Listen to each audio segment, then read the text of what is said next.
A Book of Martyrs. By Cornelia Atwood Pratt. Witherell's freedom. His little world was blankly astonished when Witherell dropped out of it. His disappearance was as his life had been, neat, methodical, well arranged. But why did he go at all? He had lived through 37 years of a discreetly conducted existence with apparent satisfaction. He had been in the ministry for 15 years. He had been married nearly as long.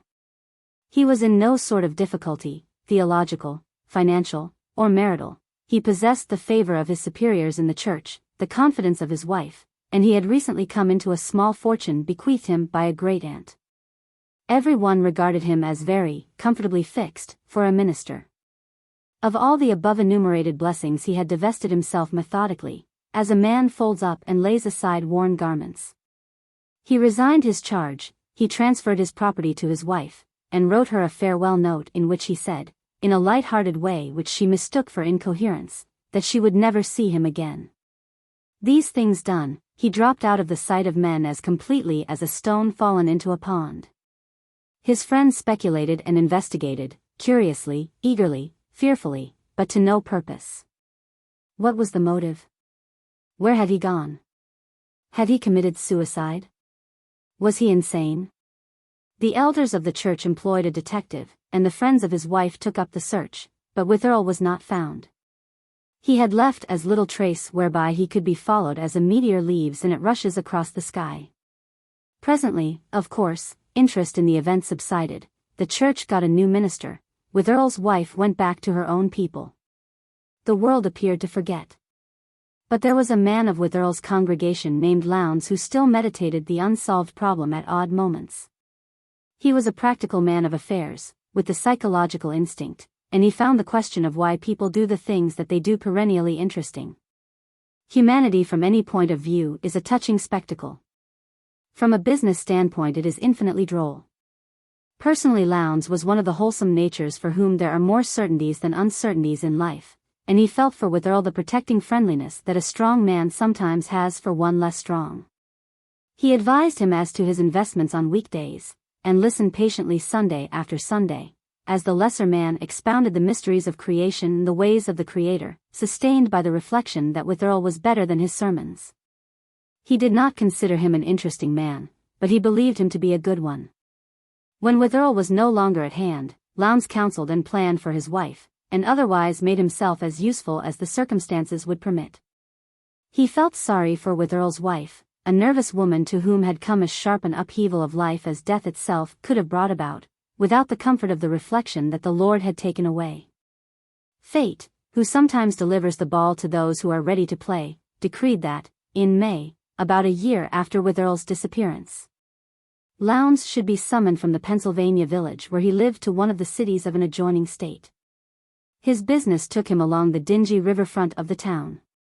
Crossing a bridge one evening toward sunset, he stopped idly to note the shifting iridescent tints that converted the river for the hour into a heavenly waterway between the two purgatorial banks lined with warehouses and elevators black with the inexpressibly mussy and depressing blackness of the soot of soft coal. His glance fell upon a coal barge being loaded at the nearest wharf. He leaned over the rail, wondering why the lines of the figure of one of the workmen looked familiar to him. The man seemed to be shoveling coal with a peculiar zest. As this is a species of toil not usually performed for the love of it, his manner naturally attracted attention. While Lowndes still stood there pondering the problematical familiarity of his back, the man turned. Lowndes clutched the rail. "By Jove," he said, excitedly, for he saw that the features were the features of Witherell. Their expression was exultant and illuminated beyond anything ever vouchsafed to that plodding gospeler. Moving along the bridge to a point just above the barge, he took out his watch and looked at it. It was nearly 6 o'clock. The next 15 minutes were exciting ones for Lowndes. His mind was in a tumult. It is no light matter to make one's self the arbiter of another man's destiny, and he knew enough of Witherell to feel sure that the man's future was in his hands. He looked down at him dubiously, his strong hands still clutching the rail tensely. For a minute he felt that he must move on without making his presence known, but even as he resolved, the clocks and whistles clamorously announced the hour. When the men quitted their work, the man whom Lowndes' eyes were following came up the stairs that led to the bridge. As he passed, Lowndes laid a hand lightly on his shoulder. "How are you, Witherell?" he said. The man stared at him blankly a second, recoiled, and his face turned livid as he shook off the friendly hand. The other men had passed on, and they were alone on the bridge. "I'm a free man," said Witherell, loudly, throwing back his shoulders. "Before God, I'm a free man for the first time in my life. What do you want with me?" "Don't rave," said Lowndes, sharply. "I shan't hurt you. You couldn't expect me to pass you without speaking, could you?" "Then you weren't looking for me?" asked Witherell, abjectly. "I have business on hand." Lowndes spoke impatiently, for he did not enjoy seeing his old friend cower. "I am here for the Diamond Oil Company. I was crossing the bridge just now, when I saw a man down there shoveling coal as if he liked it, and I delayed to look, and saw it was you.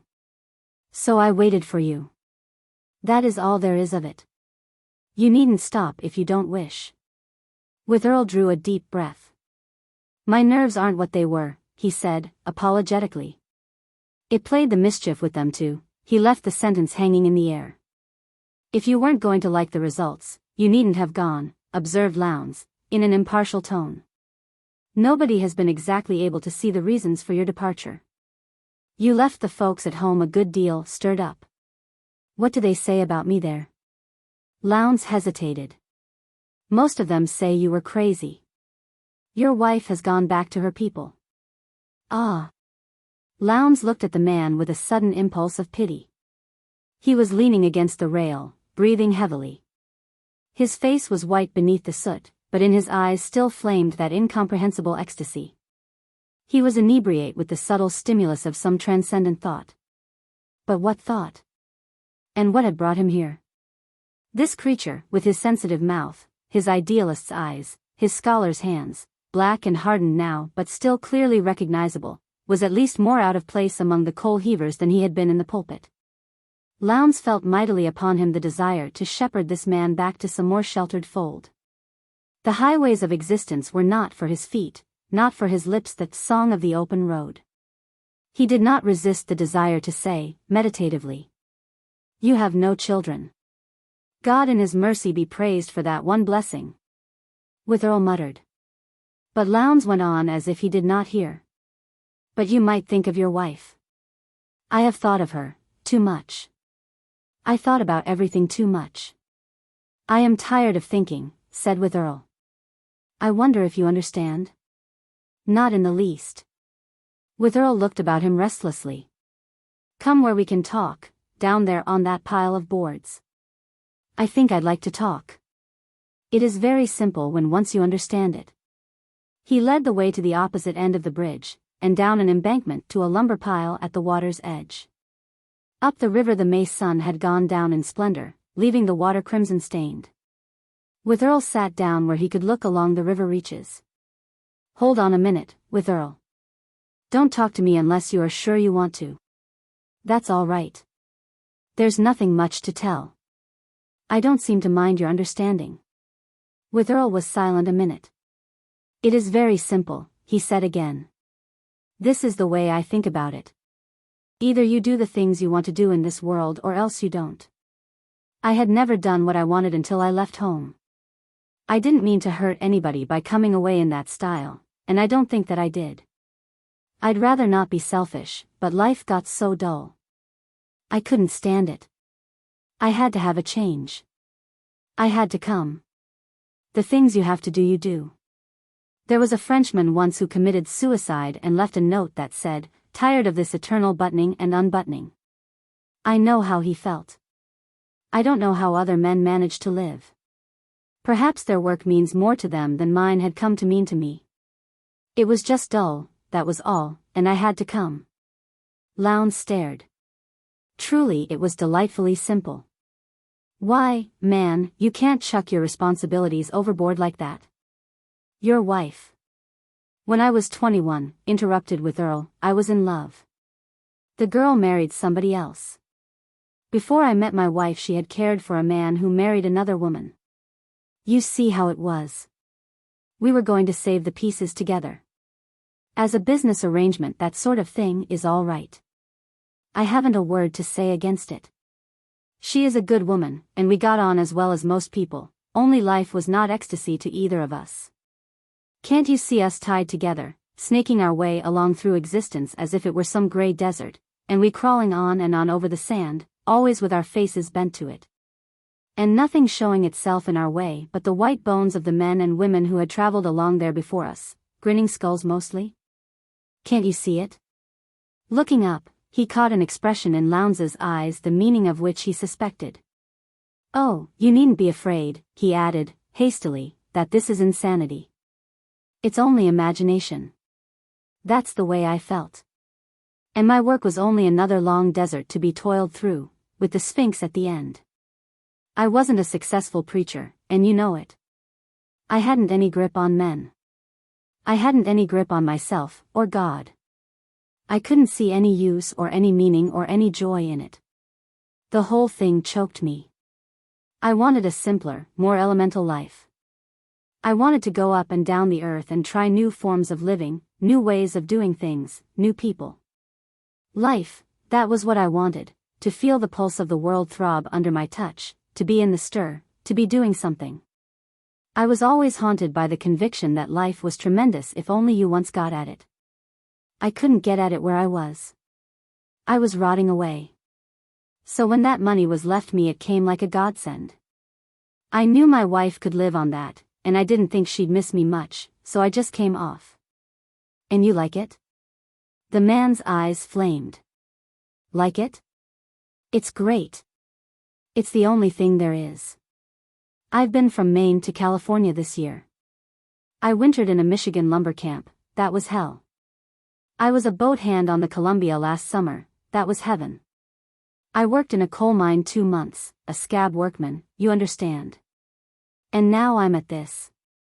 I tell you, it is fine to get rid of cudgeling your brains for ideas that aren't there, and of pretending to teach people something you don't know, and take to working with your hands 9 hours a day and sleeping like a log all night. I hadn't slept for months, you know. These people tell me about themselves. I'm seeing what life is like. I'm getting down to the foundations. I've learned more about humanity in the last 6 months than I ever knew in all my life. I believe I've learned more about religion. I'm getting hold of things. It's like getting out on the open sea after that desert I was talking about, don't you see? And it all tastes so good to me. He dropped his head into his hands, exhausted by the flood of words he had poured rapidly out. Lowndes hesitated long before he spoke. He was reflecting that Witherell's exaltation was pathological, he was drunk with the air of the open road. Poor little devil, he thought. One might let alone a man who finds ecstasy in being a coal heaver, but it won't do. Life is big, he admitted, slowly, it's tremendous, if you like, it's all you say, but it isn't for you. Don't you see it is too late? We're all of us under bonds to keep the world's peace and finish the contracts we undertake. You're out of bounds now. You have got to come back. Witherell stared at him blankly. You say that? After what I've told you? Why, there's nothing to go back for. And here, there is everything. What harm am I doing, I'd like to know. Who is hurt? What claims has that life on me? Confound you, his wrath rising fiercely, how dare you talk like that to me? Why isn't life for me as well as for you? This Witherell was a man he did not know. Lowndes felt a little heartsick, but only the more convinced that he must make his point. If you didn't feel that you were out of bounds, why were you afraid of me when I came along? The thrust told. Witherell was silent. Lowndes went on, bread isn't as interesting as champagne, I know, but there is more in it, in the long run. However, that's neither here nor there, if a man has a right to his champagne. But you haven't. You are mistaken about your wife. She was all broken up. I don't pretend to say she was desperately fond of you. I don't know anything about that. But, anyhow, she had made for herself a kind of life of which you were the center, and it was all the life she had. You had no right to break it to pieces getting what you wanted. That's a brutal thing for a man to do. She looked very miserable when I saw her. You've got to go back. Witherell turned his head from side to side restlessly, as a sick man turns on the pillow. How can I go back? He cried, keenly protesting. Don't you see it's impossible? I've burned my ships. That's easy enough. You went off in a fit of double consciousness, or temporary insanity, or something like that, and I found you down here. It will be easy enough to reinstate you. I'll see to that. That would be a lie, said Witherell, resolutely. Lowndes stared at him curiously, reflecting upon the fastidiousness with which men pick and choose their offences against righteousness, embracing one joyously and rejecting another with scorn. Yes. So it would. But I have offered to do the lying for you, and you are off your head, you know. How? Demanded Witherell, sharply. Any man is off his head who can't take life as it comes, the bad and the good, and bear up under it. Suicide is insanity. You tried to commit suicide in the cowardliest way, by getting rid of your responsibilities and saving your worthless breath. Old man, it won't do. You say you've learned something about religion and humanity. Come back and tell us about it. Witherell listened to his sentence in silence. His long lower lip trembled. Anything more? He demanded. That's all. It won't do. The man dropped his head into his hands and sat absolutely still. Lowndes watched the river growing grayer and grayer, and listened to the lapping of the water against the lumber, remembering that one of the poets had said it was a risky business tampering with souls, and matter enough to save one's own. The reflection made him feel a little faint. What if Witherell had a right to that life in spite of everything, that life for which he had given all? Witherell lifted his head at last. You are sure my wife was broken up over it? He demanded, despairingly. Sure. Witherell cast one longing glance across the darkening river to the black outlines of the barge. There, even there, the breath of life was sweet upon his lips, and toil was good, and existence was worthwhile. I thought no soul in the world had a claim on me. Curse duty. The life of a rat in a cage, he cried. Oh, Lord, I haven't the head nor the heart for it. The words were bitter, but his voice broke with compliance. He rose to his feet and stretched out his arms with a fierce gesture, then dropped them heavily by his side. Come on, he said. Lowndes, watching him with that curious, heart-sickening sympathy growing upon him, was aware that he had seen the end of a soul's revolt. Rightly or wrongly, Witherell's freedom was over. Serene's religious experience. An inland story. Serene and young Jessup, the schoolteacher, were leaning over the front gate together in the warm summer dusk. See them spark in out there? Inquired Serene's father, standing at the door with his hands in his pockets, and peering out speculatively. Now, father, when you know that ain't Serene's line. It was Mrs. Sayles who spoke. Perhaps there was the echo of a faint regret in her voice, for she wished to see her daughter respect it like the lave, but spark-in had never been Serene's line. Serene wouldn't know how, said her big brother. There's other things that's a worse waste time, observed Mr. Sayles, meditatively, and one on Donner Jessup's everlastin' talkin' to no puppies. He's none so smart if he does teach school. He'd do better on the farm with his father. He's more'n $300 ahead, and goin' to strike out for himself, he says, observed the big brother, admiringly. Ha! My son, I've seen smart young men strike out for themselves, forever you was born, and I've seen their fathers swim out after and sink, said Mr. Sayles, oracularly. Outside the June twilight was deepening, but Serene and the schoolteacher still leaned tranquilly over the picket gate. The fragrance of the lemon lilies that grew along the fence was in the air, and over Serene's left shoulder, if she had turned to look, she would have seen the slight yellow crescent of the new moon sliding down behind the trees. They were talking eagerly, but it was only about what he had written in regard to theory and practice at the last county examination. I think you carry out your ideas real well, Serene said, admiringly, when he had finished his exposition. 'Tisn't everybody does that. I know I've learned a good deal more this term than I ever thought to when I started in. The teacher was visibly pleased. He was a slight, wiry little fellow, with alert eyes, a cynical smile, and an expression of self-confidence, which was justifiable only on the supposition that he had valuable information as to his talents and capacity unknown to the world at large. "I think you have learned a good deal of me," he observed, condescendingly, "more than any of the younger ones. I have taken some pains with you. It's a pleasure to teach willing learners." At this morsel of praise, expressed in such a strikingly original manner, Serene flushed and looked prettier than ever.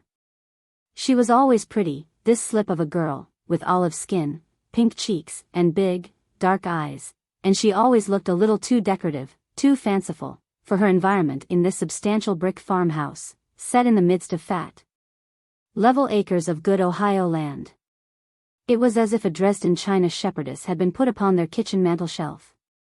Don Jessup stooped and picked a cluster of the pink wild rosebuds, whose bushes were scattered along the road outside the fence, and handed them to her with an admiring look.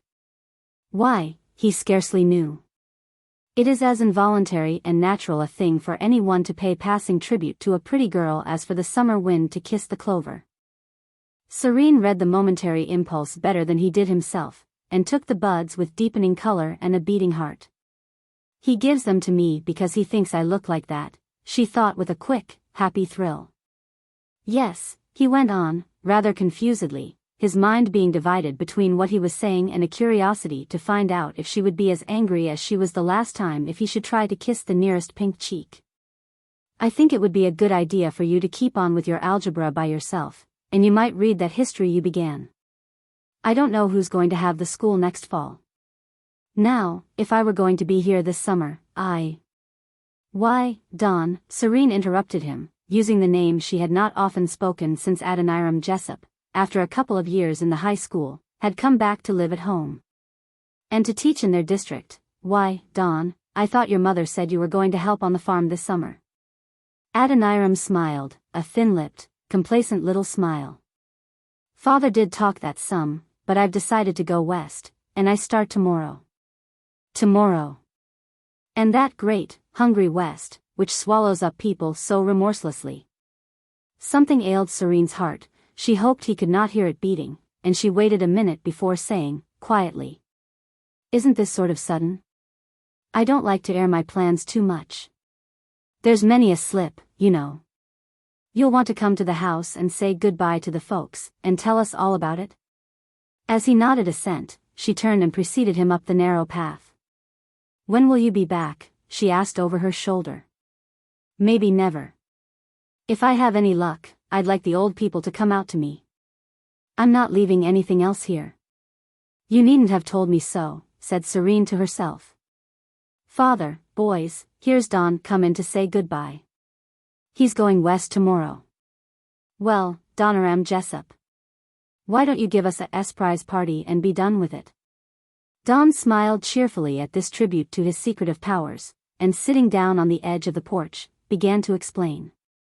Serene glanced around to see that all were listening, and then slipped quietly out through the kitchen to the high back porch, where she found a seat behind the new patent creamery, and leaning her head against it, indulged in the luxury of a few dry sobs.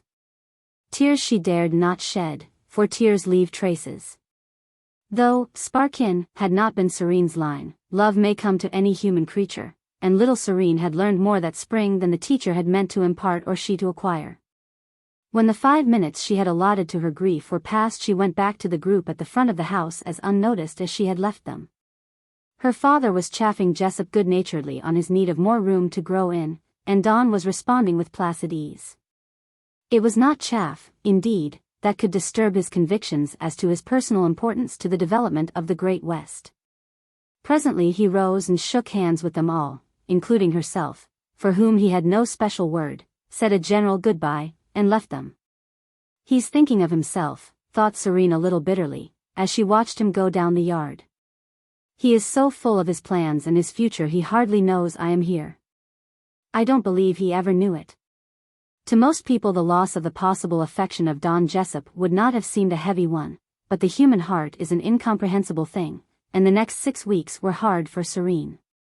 For the first time in her life she realized how much we can want that which we may not have, and she rebelled against the knowledge. "Why, she asked herself, and why? Why should she have cared, since he, it seemed, did not? Why couldn't she stop caring now? And, oh, why had he been so dangerously kind when he did not care? Poor little Serene. She did not know that we involuntarily feel a tenderness almost as exquisite as that of love itself toward whatever feeds the fountain of our vanity. Presently, tired of asking herself, she turned to asking heaven, which is easier. For we cannot comfortably blame ourselves for the inability to answer our own inconvenient inquiries, but heaven we can both ask and blame. Serene had never troubled heaven much before, but now, in desperation, she battered at its portals night and day. She did not pray, you understand, to be given the love which many small signs had taught her to believe might be hers, the love that, nevertheless, had not come near to her. Though young, she was reasonable. She instinctively recognized that when we cannot be happy it is necessary for us to be comfortable, if we are still to live.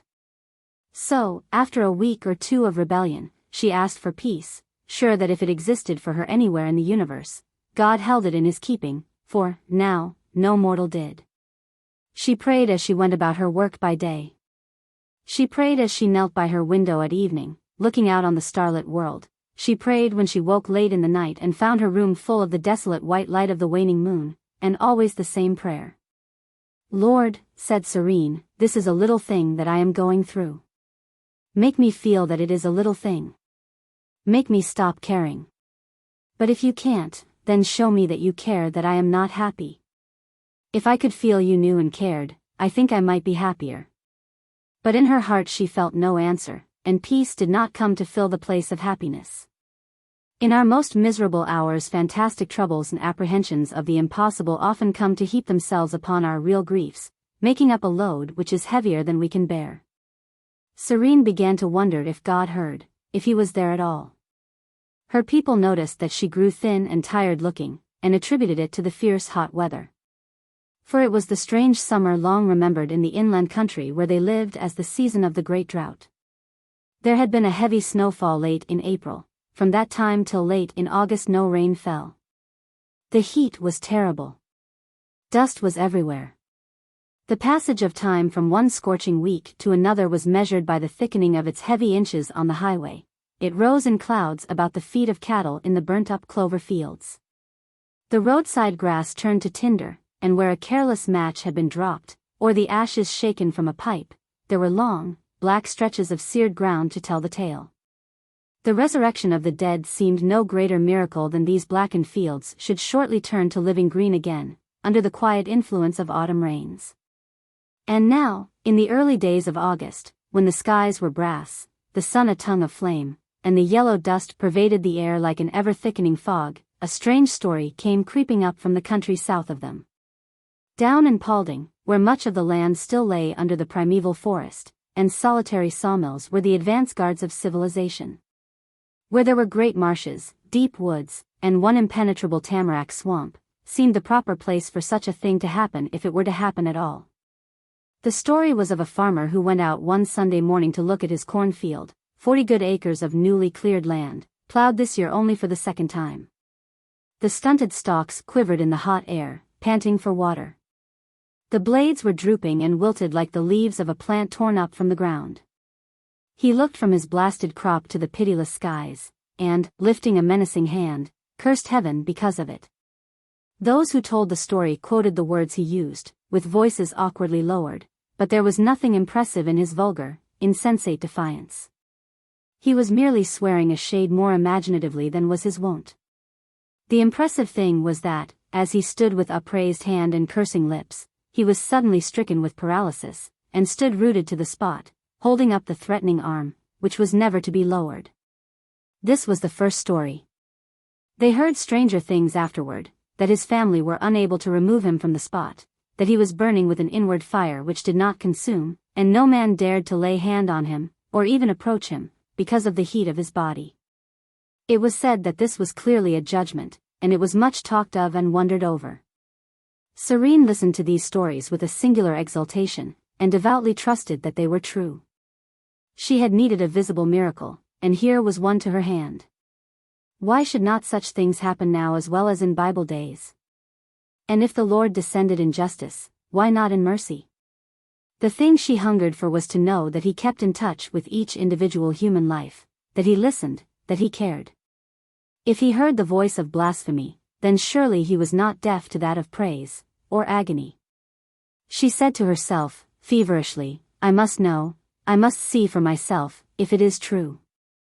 She said to her father, don't you think I might go down to Aunt Mary's in Paulding for a week? It does seem as if it might be cooler down there in the woods, and her tired face attested her need of change and rest. He looked at her with kindly eyes. Don't I suppose it will do you no great harm, if your mother'll manage without you. But your Aunt Mary's house ain't as cool as this one, Serene. It's different, anyhow, said the girl, and went away to write a postal card to Aunt Mary and to pack her valise. When she set out, in a day or two, it was with as high a hope as ever French peasant maid took on pilgrimage to Loretto. She hoped to be cured of all her spiritual ills, but how, she hardly knew. The trip was one they often made with horses, but Serene, going alone, took the new railroad that ran southward into the heart of the forests and the swamps. Her cousin Dan, with his colt and road cart, met her at the clearing, where a shed beside a water tank did duty for town and station, and drove her home. Her Aunt Mary was getting dinner, and, after removing her hat, Serene went out to the kitchen, and sat down on the settee. The day was stifling, and the kitchen was overheated, but Aunt Mary was standing over the stove frying ham with unimpaired serenity. Well, and so you thought it would be cooler down here, Serene? I'm real glad to see you, but I can't promise much of nothin' about the weather. We've suffered as much as most down here.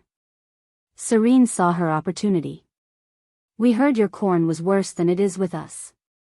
What was there in that story, Aunt Mary, about the man who was paralyzed on a Sunday morning? Paralyzed, child? I don't know as I just know what you mean.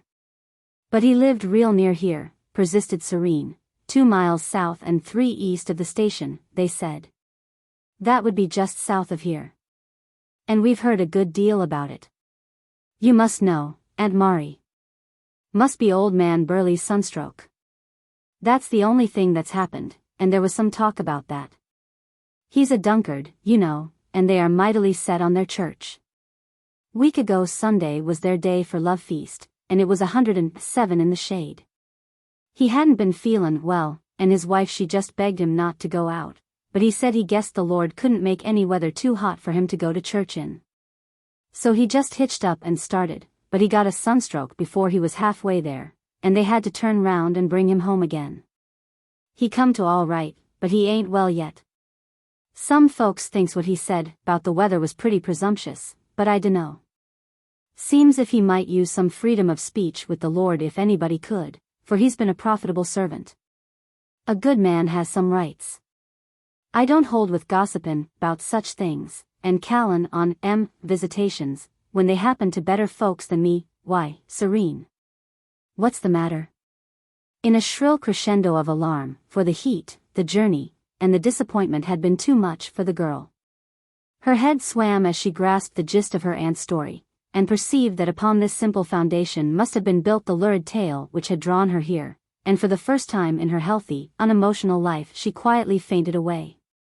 When she came to herself she was lying on the bed in Aunt Mary's spare room. The spare room was under the western eaves, and there were feathers on the bed. Up the stairway from the kitchen floated the pervasive odor of frying ham. A circle of anxious people, whose presence made the stuffy room still stuffier, were eagerly watching her. Opening her languid eyes to these material discomforts of her situation, she closed them again.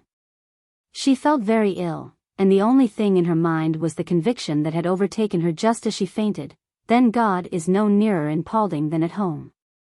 As the result of closing her eyes seemed to be the deluging of her face with water until she choked, she decided to reopen them. Well, said Aunt Mary, heartily, that looks more like. How do you feel, Serene? Wasn't it singular that you should go off so, just when I was tellin' you 'bout Alicia Burley's sunstroke? I declare, I was frightened when I looked around and saw you. Your uncle would bring you up here and put you on the bed, though I told him 'twas cooler in the settin' room. But he seemed to think this was the thing to do. I wish he'd take me down again, said Serene, feebly and ungratefully, and, after deliberation, put me in the spring house. What you need is something to eat, said Aunt Mari with decision. I'll make you a cup of hot tea, and, not heeding the gesture of dissent, I don't believe that ham's cold yet. Serene had come to stay a week, and a week accordingly she stayed. The days were very long and very hot. The nights on the feather bed under the eaves still longer and hotter. She had very little to say for herself, and thought still less. There is a form of despair which amounts to coma. Serene's never what you might call sprightly, observed Aunt Mari in confidence to Uncle Dan'l, but this time, seems if, well, I s'pose it's the weather. Wonder if I'll ever see any weather on this earth to make me stop talkin'? It was a relief all around when the day came for her departure. I'll do better next time, Aunt Mari, said Serene as she stepped aboard the train, but she did not greatly care that she had not done well this time. When the short journey was half over, the train made a longer stop than usual at one of the way stations. Then, after some talking, the passengers gradually left the car. Serene noticed these things vaguely, but paid no attention to their meaning. Presently a friendly brakeman approached and touched her on the shoulder. Didn't you hear them say, Miss, there was a freight wreck ahead, and we can't go on till the track is clear? How long will it be? Asked Serene, slowly finding the way out of her reverie. Meb 2 hours now, and meb longer. I'll carry your bag into the depot, if you like, and he possessed himself of the shiny black valise seamed with grayish cracks, and led the way out of the car. The station at Arkswheel is a small and grimy structure set down on a cinder bank. Across the street on one corner is a foundry, and opposite that a stave factory with a lumber yard about it. In the shadow of the piled-up staves, like a lily among thorns, stands a Gothic chapel, small, but architecturally good. Serene, looking out of the dusty window, saw it, and wondered that a church should be planted in such a place. When, presently, although it was a weekday, the bell began to ring, she turned to a woman sitting next to her for an explanation. That's the church Mr. Bellington built. He owns the foundry here.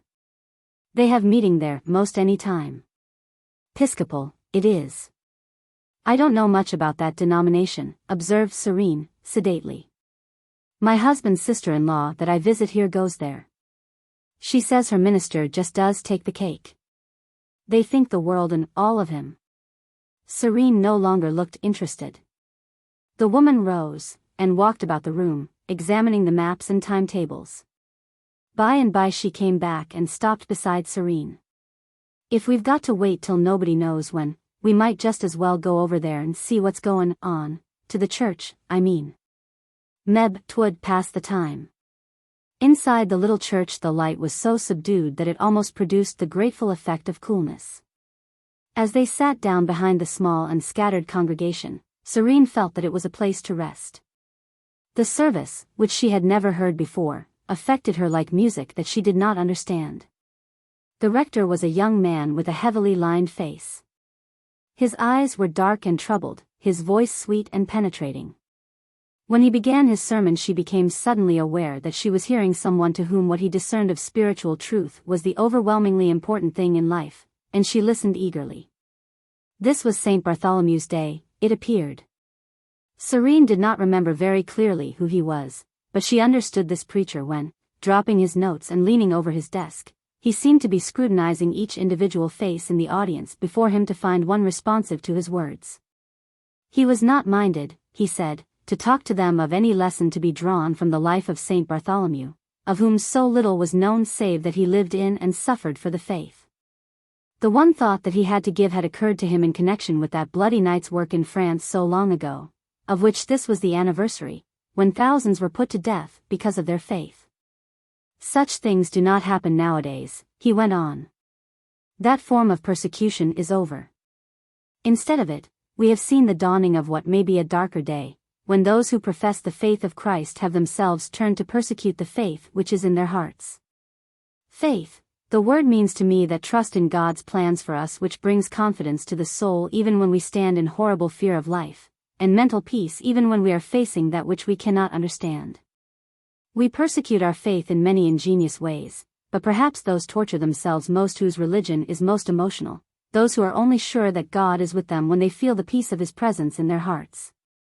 A great divine said long ago that to love God thus is to love Him for the spiritual loaves and fishes, which He does not mean always to be our food.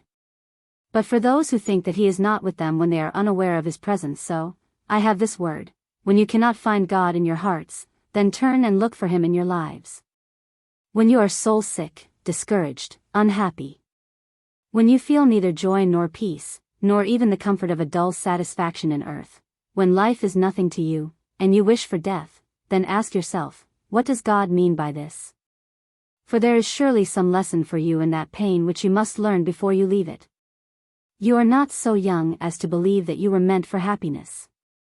You know that you were made for discipline. And the discipline of life is the learning of the things God wishes us to know, even in hardest ways. But He is in the things we must learn, and in the ways we learn them. There is a marginal reading of the first chapter of the Revised Version of the Gospel of St. John which conveys my meaning: that which hath been made was life in Him, and the life, or, as some commentators read, and I prefer it, simply life, was the light of men. That is, before Christ's coming the light of men was in the experience to be gained in the lives He gave them. And it is still true.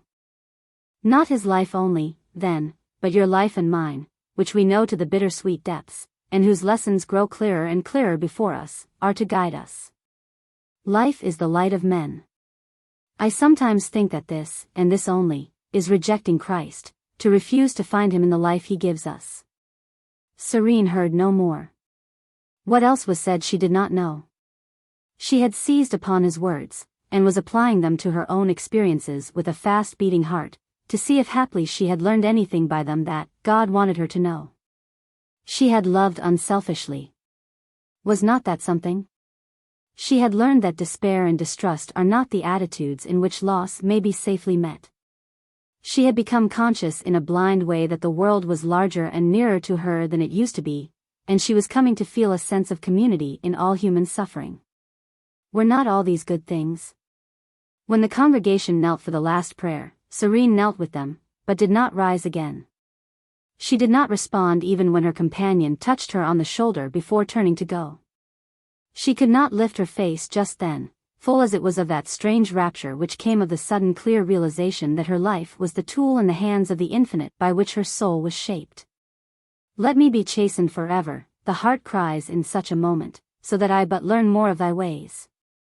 Someone came slowly down the aisle at last and stopped, hesitating, beside the pew where she still knelt. Serene looked up. It was the rector.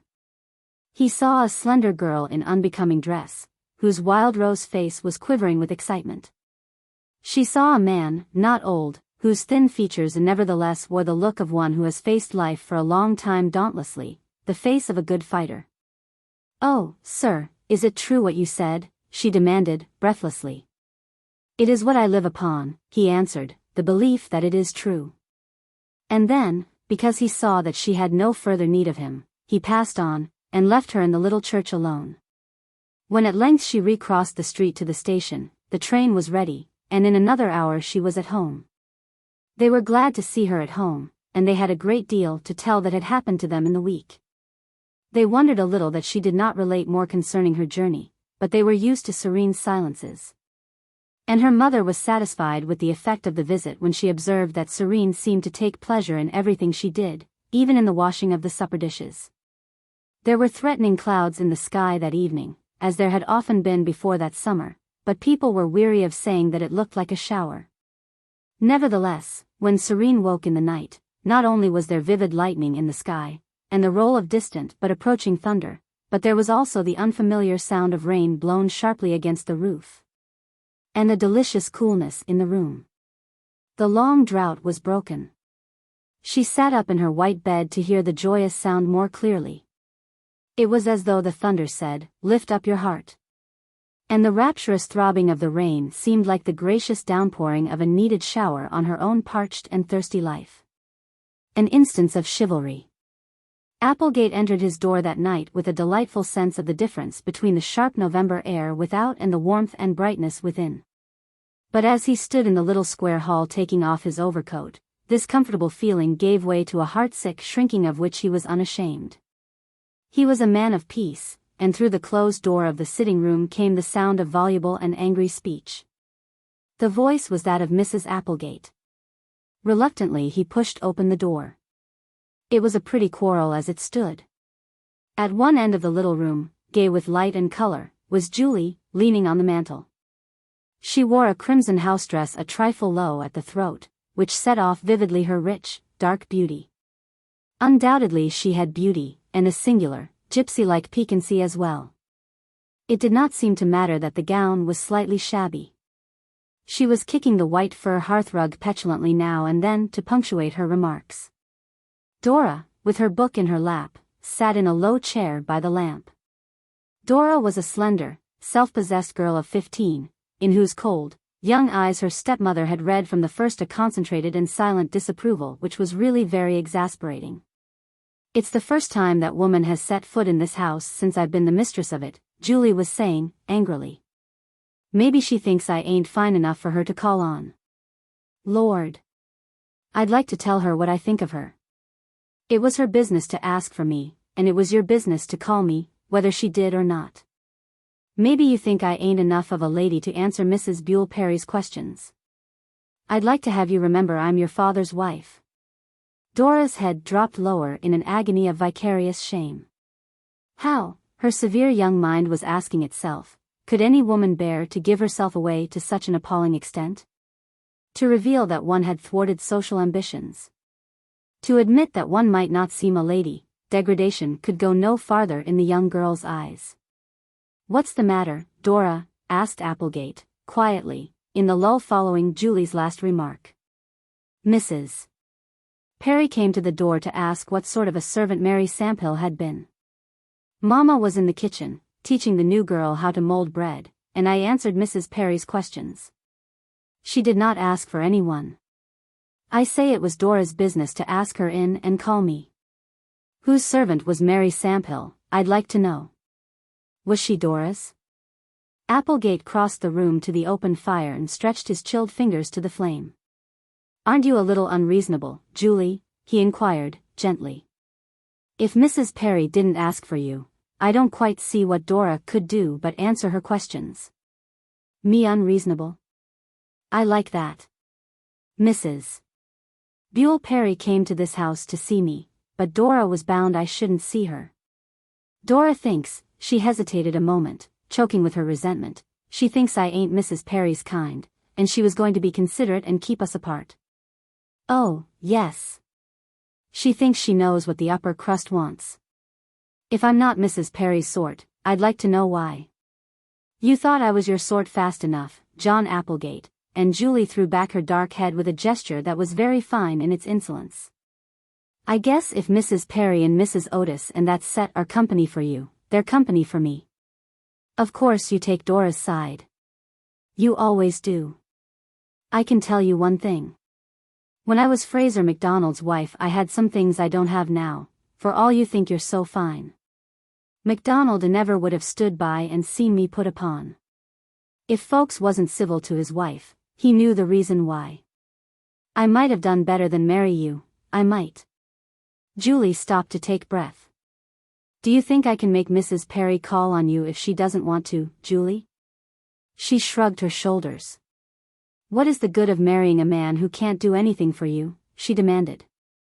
"It isn't any more than my due she should call, and you know it. She was thick enough with your first wife. And me to be treated so after all I've done for you and your children. I give you notice I'm going to Pullman tomorrow, and I'm going to stay till I get good and ready to come back. Maybe you'll find out who makes this house comfortable for you, John Applegate. Maybe you will." And with this Julie slipped across the room, she could not be ungraceful even when she was most violent, and left it, shutting the door with emphasis. There was deep silence between Applegate and his daughter for a little while. Why should either speak when there was really nothing to say? "Supper is on the table, father," observed Dora, at last. "There is no use in letting it get any colder," and still in silence they went to their meal. Julie MacDonald, born to say, was the daughter of a French market gardener and of a Spanish woman, the danseuse of a traveling troupe, who, when the company was left stranded in an Indiana town, married this thrifty admirer.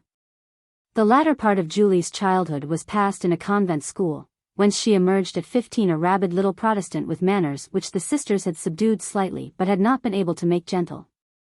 She learned the milliner's trade, which she practiced until, at 22, she married Fraser MacDonald, a gigantic, red-haired Scotch surveyor. A few years after their marriage MacDonald went west, intending to establish himself and then send for Julie, whom he left meanwhile with her sister, the wife of a well-to-do mechanic living in Pullman. His train was wrecked somewhere in Arizona and the ruins took fire. MacDonald was reported among those victims whose bodies were too badly burned for complete identification, and though Julie refused to believe it at first, when the long days brought no tidings she knew in her heart that it was true. She established herself at her old trade in one of the county towns of the Indiana Prairie country, where she worked and prospered for 3 years before John Applegate asked her to marry him. At the convent they had tried to teach her to worship God, but abstractions were not in Julie's line. Respectability was more tangible than righteousness, and deference to the opinion of the world an idea she could grasp. The worship of appearances came to be Julie's religion. Nothing could be more respectable than John Applegate, who was a hardware dealer and one of Belplane's leading merchants, and she accepted him with an almost religious enthusiasm. The hardware business in a rich farming country is a good one. And then, in her own very unreasonable way, Julie was fond of Applegate. A little mouse of a man, yes, she said to herself, but such a good little mouse. I'll have my way with things. When MacDonald was alive he had his way. Now, we'll see. As for Applegate, he was just an average, unheroic, commonplace man, such stuff as the mass of people are made of. Having decided to remarry for the sake of his children, he committed the not uncommon inconsistency of choosing a woman who could never be acceptable to them and who suited himself entirely only in certain rare and unreckoning moods which were as remote from the whole trend of his existence as scarlet is from slate color. But he found this untamed daughter of the people distinctly fascinating, and, with the easy optimism of one whose eyes are blinded by beauty, assured himself that it would come out all right. His little daughter kissed him dutifully and promised to try to be a good girl when he told her he was going to bring a new mama home, a pretty, jolly mama, who would be almost a playmate for her and Teddy.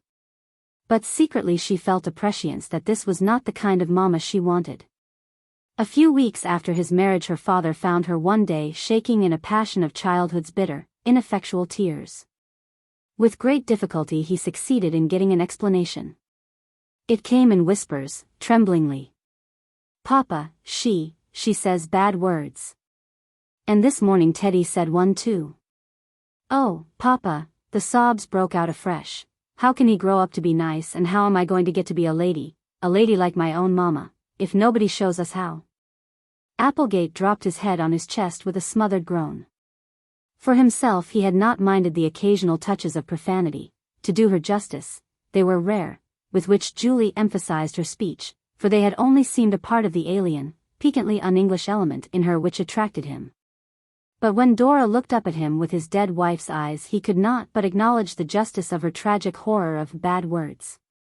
What have I done? He asked himself as the child nestled closer, and then, what shall I do? For he found himself face to face with a future before whose problems he shrank helplessly.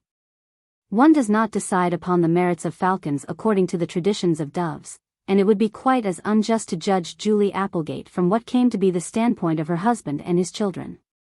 There is no doubt that she made life hideous to them, but this result was accidental rather than intentional. There are those to whom the unbridled speech of natures without discipline is as much a matter of course as the sunshine and the rain. If to Applegate and Dora it was thunderburst and cyclone, whose was the blame? And if one is considering the matter of grievances, Julie certainly had hers. Most acute of all, she had expected to acquire a certain social prominence by her marriage, but was accorded only a grudging toleration by the circle to which the first Mrs. Applegate had belonged. This was the more grinding from the fact that in Belplain, as in all small towns of the great Middle West, social distinctions are based upon personal quality and not upon position. Then, there was Dora. From Julie's point of view tempers were made to lose, but Dora habitually retained hers with a dignity which, while it endeared her to her father, only exasperated his wife. Julie developed an inordinate jealousy of the girl, and the love of the father and daughter became a rod to scourge them. With the most pacific intentions in the world, it was impossible to divine what would or what would not offend Julie. On the occasion of the family quarrel recorded, Julie departed for Pullman, according to her threat, and for a few days thereafter life was delightfully peaceful. Dora exhibited all sorts of housewifely aptitudes and solicitudes, the wheels of the household machinery moved smoothly, and the domestic amenities blossomed unchecked. Julie had been gone a week of golden Indian summer weather, when one day, as Applegate was leaving the house after dinner, he was met by the telegraph boy just coming in. He stopped at the gate and tore the message open. It was from Julie's brother-in-law, Hobson, and condensed in its irreverent 10 words a stupefying amount of information. Applegate stared at it, unable to understand. "MacDonald has come alive," claims Julie. "High old times. Come." He crushed the yellow paper in his hands, and turning back, sat down heavily upon the steps of the veranda, staring stupidly ahead of him. If this were true, what did it mean to him? Out of the 100 thoughts assailing him, one only was clear and distinct.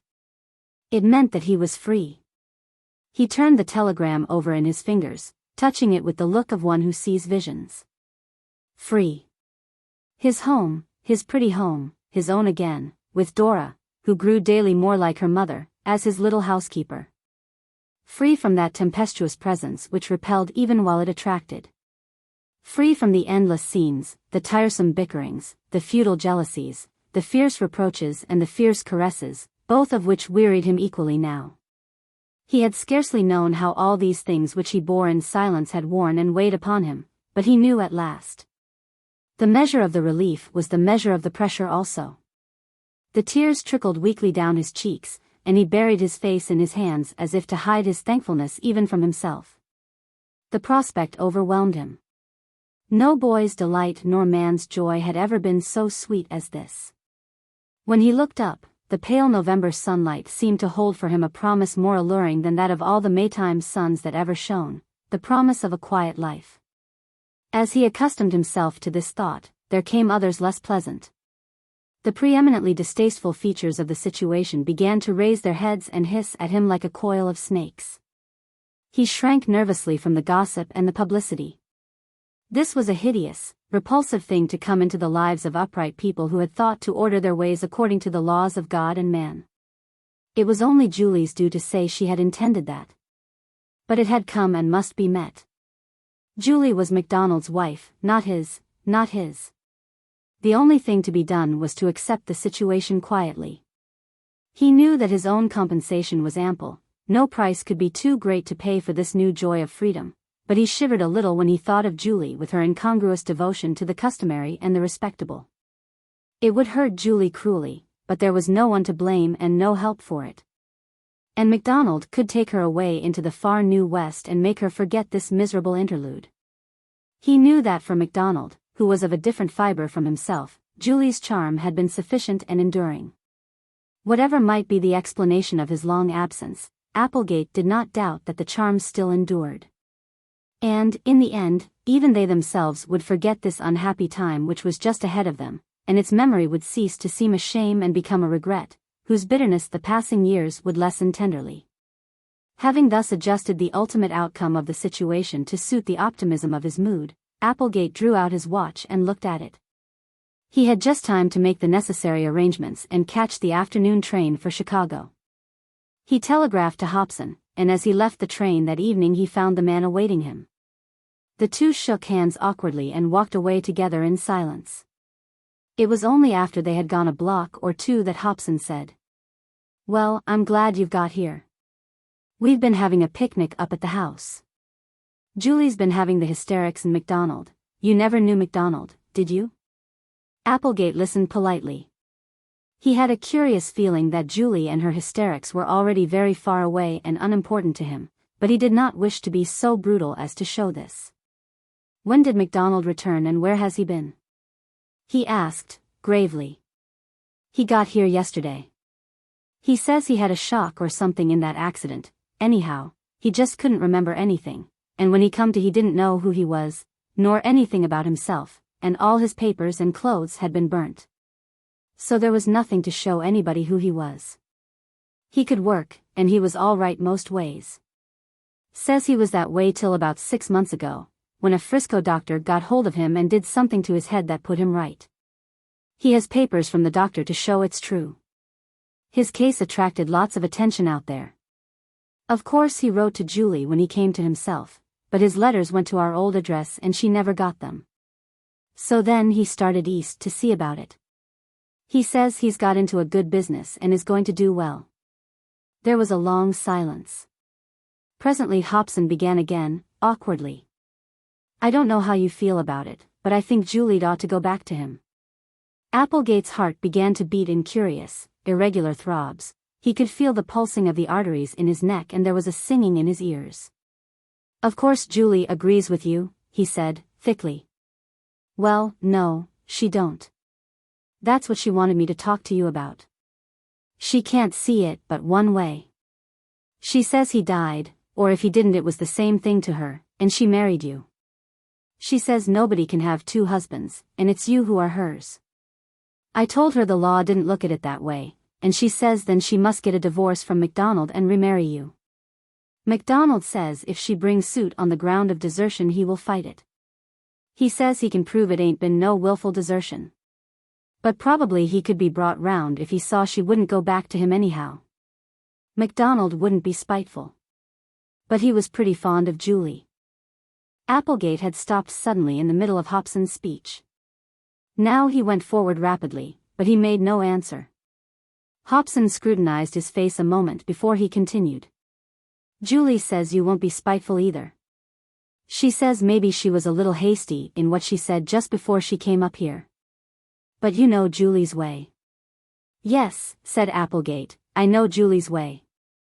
Hobson drew a breath of relief. He had at least discharged himself of his intercessory mission. I tell Julie she'd better put up with it and go with MacDonald. The life would be more the sort of thing she likes. But her head's set and she won't hear to anything Henriette or I say. You see, that's what Julie holds by, what she thinks is respectable. And it's about all she does hold by. He hesitated, groping blindly about in his consciousness for words to express his feeling that this passionate, reckless nature was only anchored to the better things of life by her fervent belief in the righteousness of the established social order. Julie thinks everything of being respectable, he concluded, lamely. Is it much farther to your house? Asked Applegate, dully. Right here, answered Hobson, pulling his key from his pocket. They entered a crude little parlor whose carpet was too gaudy, and whose plush furniture was too obviously purchased at a bargain, but its air was none the less heavy with tragedy. A single gas jet flickered in the center of the room. On one side a great, broad-shouldered fellow sat doggedly with his elbows on his knees and his face buried in his hands. There was resistance in every line of his figure. On the sofa opposite was Julie in her crimson dress. As she lifted her face eagerly, Applegate noticed traces of tears upon it. Mrs. Hobson, who had been moving about the room aimlessly, a pale and ineffective figure between these two vivid personalities, came to a standstill and looked at Applegate breathlessly. For a moment no one spoke. Then Julie, baffled by the eyes she could not read, sprang to her feet and stretched out her hands with a vehement gesture. John Applegate, you'll put me right. You will. I know you will. I can't go back to him. How can I? Her hungry eyes scrutinized his still, inexpressive face. John, you aren't going to turn me off? Her voice had a despairing passion in it. You won't refuse to marry me if I get the divorce? Good God. You can't be such a devil. John. Oh, John. Applegate sat down and looked at her apathetically. He was not used to being called a devil. Somehow it seemed to him the term was misapplied. Don't take on so, Julie, he said, quietly. The room seemed to whirl around him, and he added, with a palpable effort. I'll think it over and try to do what is best for both of us.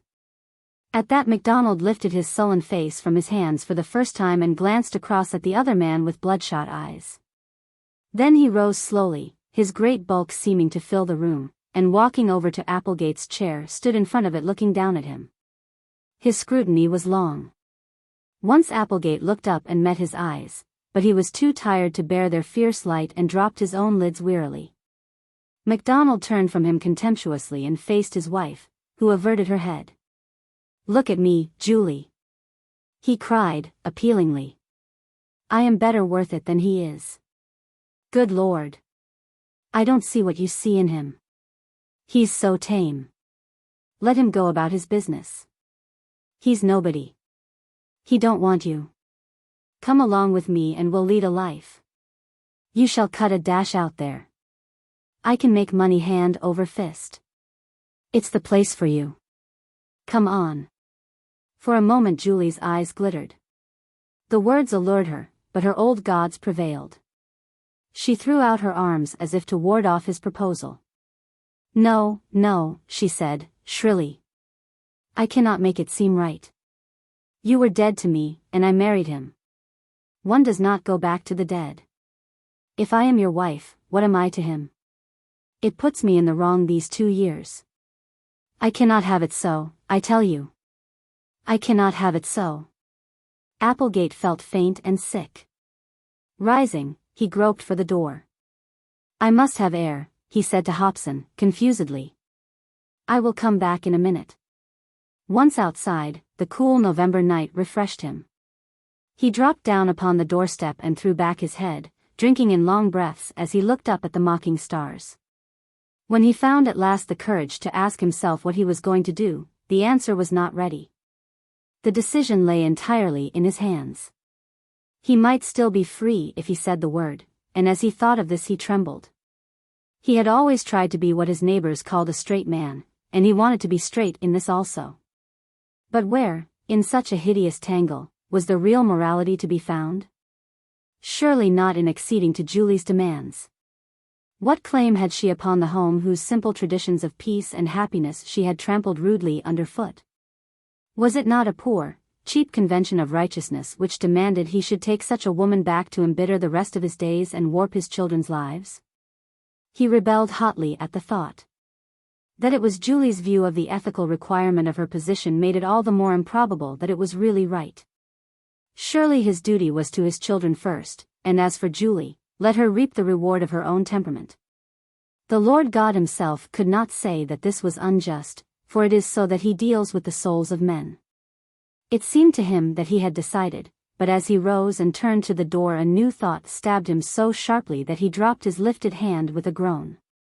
Where had been that sense of duty to his children, just now so imperative, in the days when he had yielded to Julie's charm against his better judgment? Had duty ever prevailed against inclination with him? Was it prevailing now? High over all the turmoil and desperation of his thoughts shone out a fresh perception that mocked him as the winter stars had mocked. For that hour at least, the crucial one of his decision, he felt assured that in the relation of man and woman to each other lies the supreme ethical test of each, and in that relation there is no room for selfishness. It might be, indeed, that he owed Julie nothing, but might it not also be that the consideration he owed all womankind could only be paid through this woman he had called his wife? This was an ideal with which he had never had to reckon. He turned and sat him down again to fight the fight with a chill suspicion in his heart of what the end would be. Being a plain man he had only plain words in which to phrase his decision when at last he came to it. "I chose her and I'll bear the consequences of my choice," he said, "but I'll bear them by myself. His aunt will be glad to take Teddy, and Dora is old enough to go away to school." Then he opened the door. Hobson and his wife had left the little parlor. Julie on the sofa had fallen into the deep sleep of exhaustion. MacDonald still sat there, with his head in his hands, and to him Applegate turned. At the sound of his step the man lifted his massive head and shook it impatiently. "Well?" he demanded. "The fact is, Mr. MacDonald, Julie and I don't get along very well together, but I don't know as that is any reason why I should force her to do anything that don't seem right to her. She thinks it would be more," he hesitated for a word, "more nearly right to get a divorce from you and remarry me. As I see it now, it's for her to say what she wants, and for you and me to do it." MacDonald looked at him piercingly. You know you'd be glad of the chance to get rid of her, he exclaimed, excitedly. In heaven's name, then, why don't you make her come to me? You know I suit her best. You know she's my sort, not yours. She's as uncomfortable with you as you with her, and she'd soon get over the feeling she has against me. Man! There's no use in it. Why can't you give my own to me?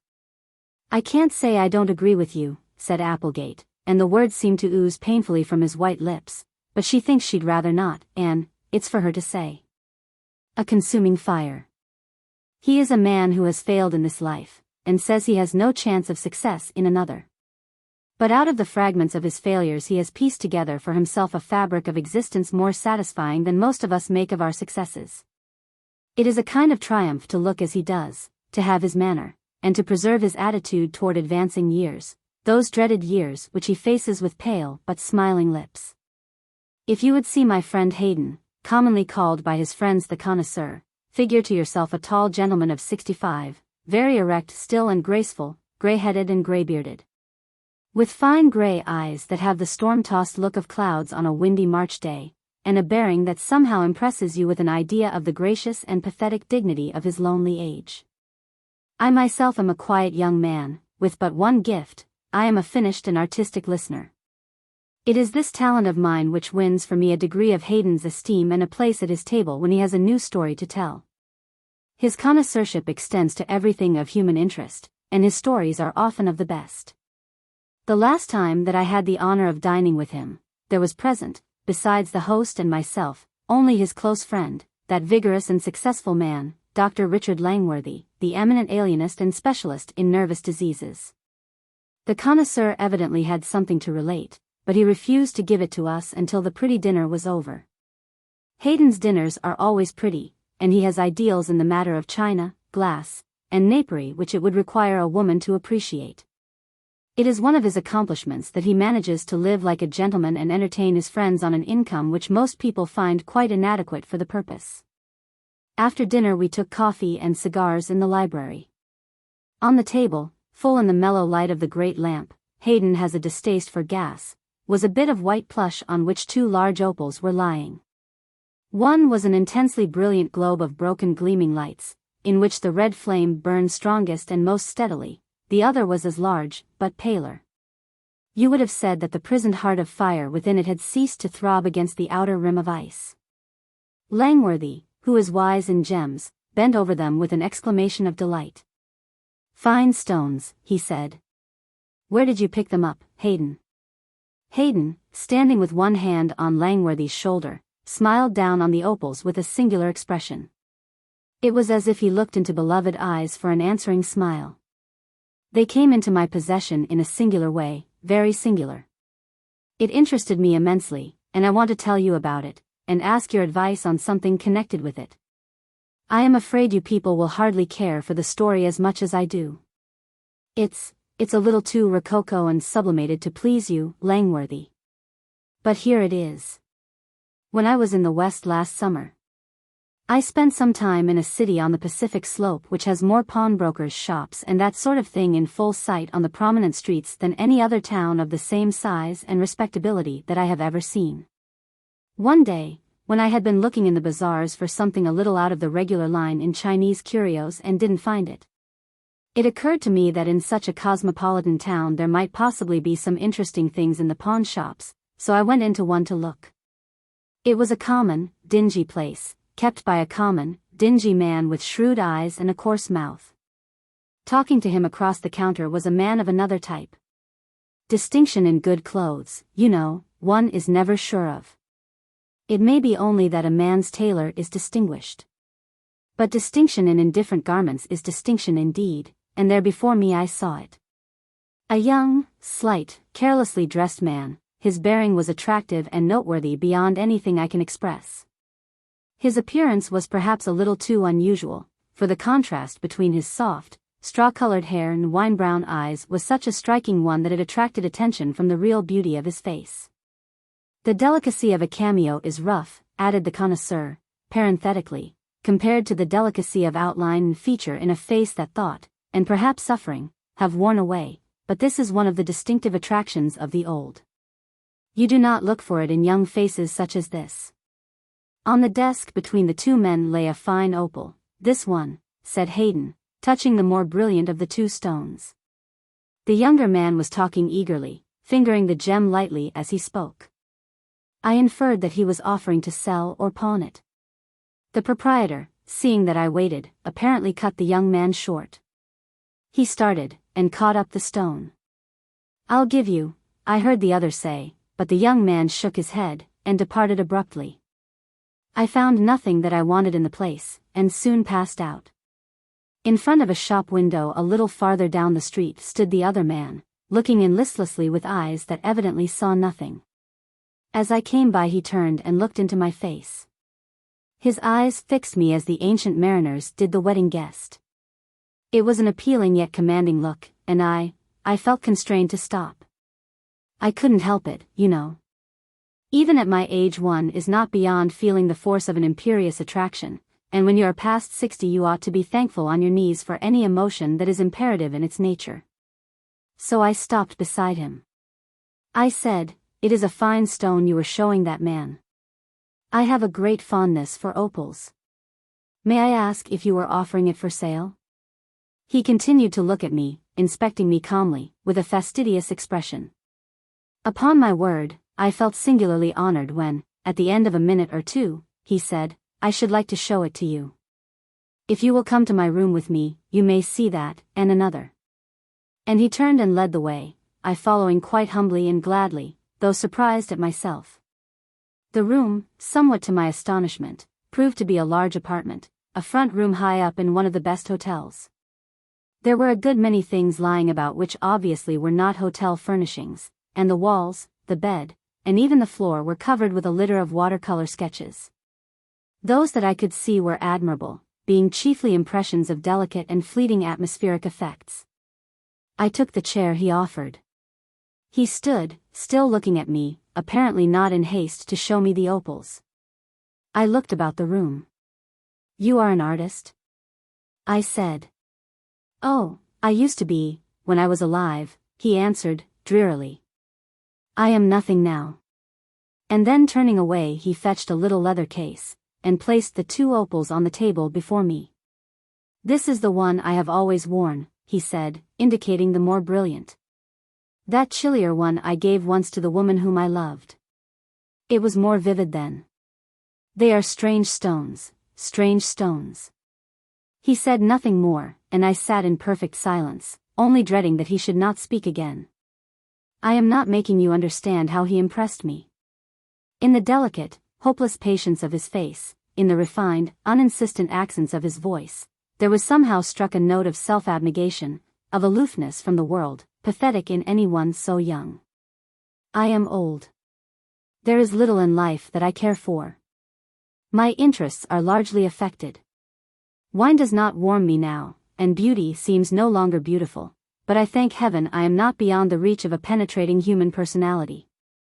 I have at least the ordinary instincts for convention in social matters, but I assure you it seemed not in the least strange to me that I should be sitting in the private apartment of a man whom I had met only half an hour before. And then in a pawnbroker's shop, listening eagerly for his account of matters wholly personal to himself. It struck me as the most natural and charming thing in the world. It was just such chance passing intercourse as I expect to hold with wandering spirits on the green hills of paradise. It was some time before he spoke again. "I saw her first," he said, looking at the paler opal, as if it was of that he spoke, on the street in Florence. It was a day in April, and the air was liquid gold. She was looking at the campanile, as if she were akin to it. It was the friendly grace of one lily looking at another. Later, I met her as one meets other people, and was presented to her. And after that the days went fast. I think she was the sweetest woman God ever made. I sometimes wonder how he came to think of her. "Whatever you may have missed in life," he said, lifting calm eyes to mine, and smiling a little, "you whose aspect is so sweet, decorous, and depressing, whose griefs, if you have griefs, are the subtle sorrows of the old and unimpassioned." I remember his phrases literally. "I thought them striking and descriptive," confessed Hayden. "I hope you have not missed that last touch of exaltation which I knew then." It is the most exquisite thing in life. The fates must hate those from whose lips they keep that cup. He mused a while and added, there is only one real want in life, and that is comradeship with the divine, and that we call religion, with the human, and that we call love. Your definitions are literature, I ventured to suggest, but they are not fact. Believe me, neither love nor religion is exactly what you call it. And there are other things almost as good in life, as surely you must know. There is art, and there is work which is work only, and yet is good. You speak from your own experience, he said, simply. It was a home thrust. I did not, and I knew I did not. I am 65 years old, and I have never known just that complete satisfaction which I believe arises from the perfect performance of distasteful work. I said so. He smiled. I knew it when I set my eyes upon you, and I knew you would listen to me and my vaporing. Your sympathy with me is what you feel toward all forms of weakness, and in the last analysis it is self-sympathy. You are beautiful, not strong, he added, with an air of finality, and I am like you. If I had been a strong man. Christ. I enjoyed this singular analysis of myself, but I wanted something else. You were telling me of the opals, I suggested. The opals, yes. Opals always made me happy, you know. While I wore one, I felt a friend was near. My father found these in Hungary, and sent them to me, 2 perfect jewels. He said they were the twin halves of a single stone. I believe it to be true. Their mutual relation is an odd one. One has paled as the other brightened. You see them now. When they were both mine, they were of almost equal brilliancy. This, touching the paler, is the one I gave to her. You see the difference in them now. Hers began to pale before she had worn it a month. I do not try to explain it, not even on the ground of the old superstition. It was not her fault that they made her send it back to me. But the fact remains, her opal is fading slowly, mine is burning to a deeper red. Some day hers will be frozen quite, while mine, his voice wavered and fell on silence, as the flame of a candle fighting against the wind flickers and goes out. I waited many minutes for him to speak again, but the silence was unbroken. At last I rose. Surely you did not mean to part with either stone? I said. He looked up as if from a dream. Part with them?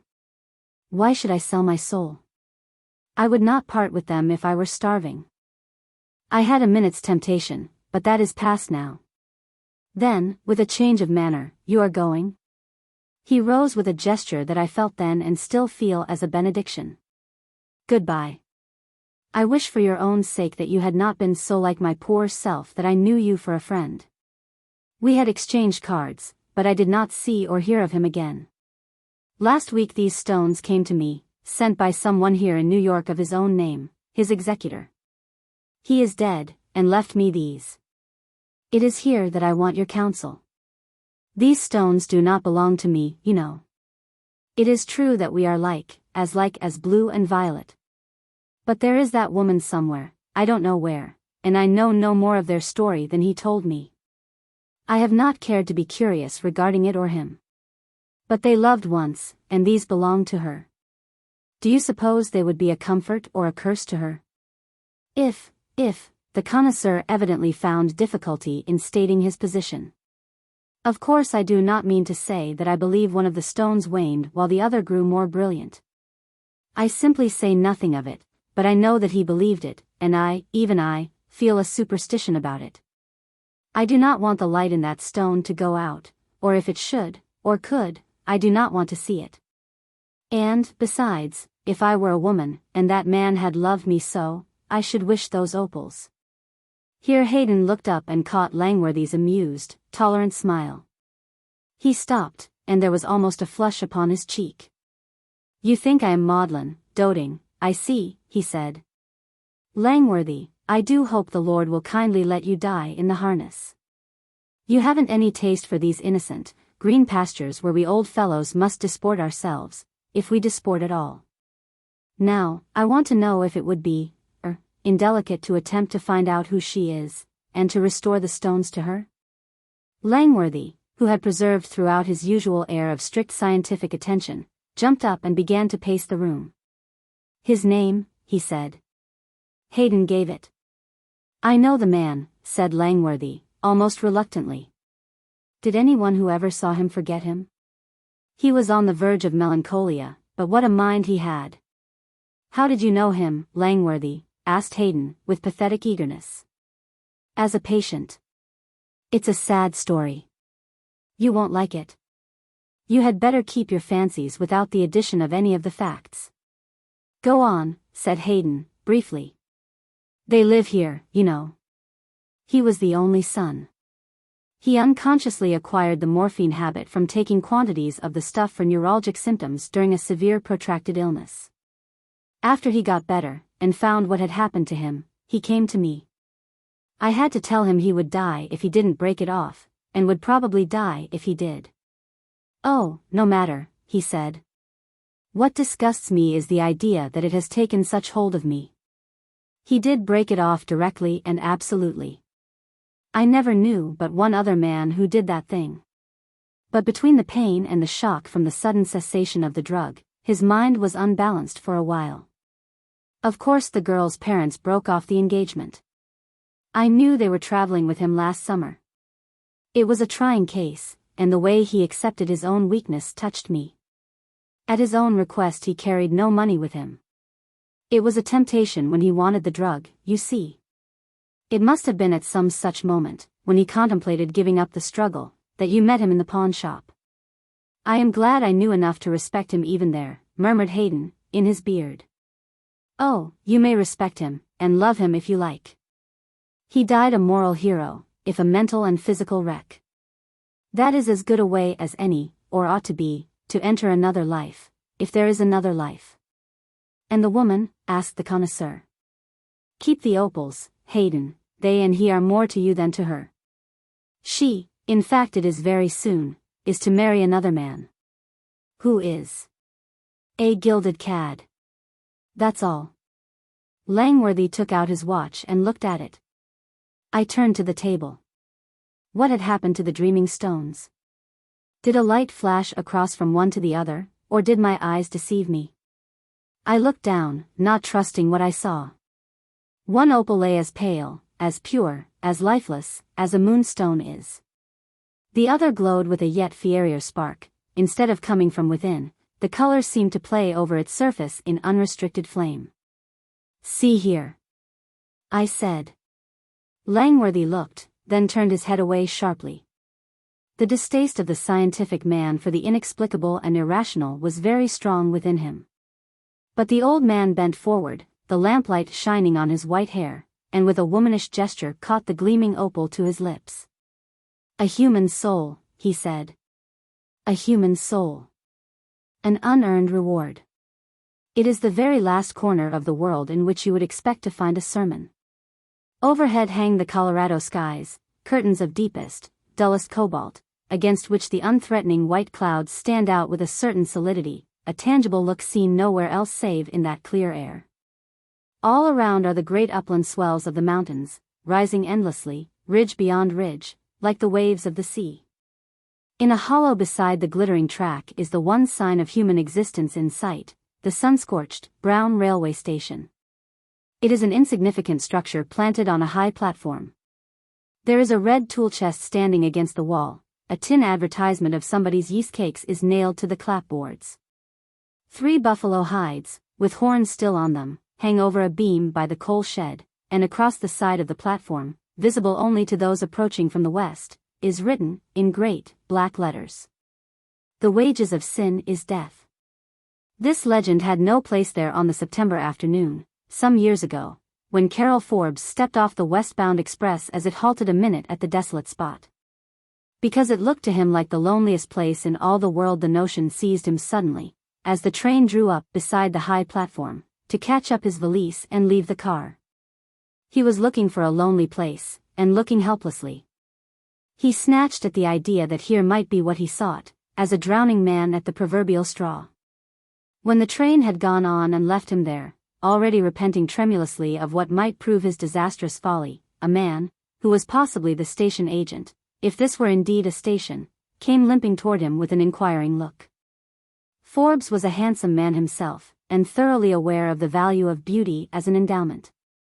He was conscious of a half-envious pang as he faced the blonde giant halting across the platform.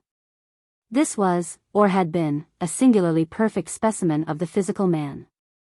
Over 6 feet in height, muscular, finely proportioned, fair-haired and fair-skinned, with a curling, blonde beard, and big, expressionless blue eyes, he looked as one might who had been made when the world was young.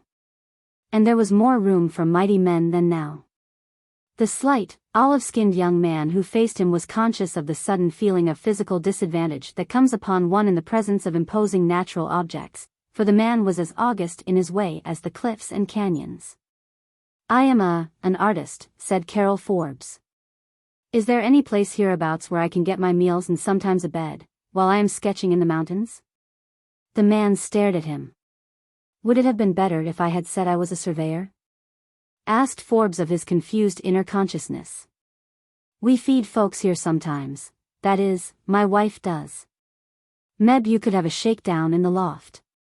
Or there's Connor's ranch off north a ways. But they don't care about taking in folks up there."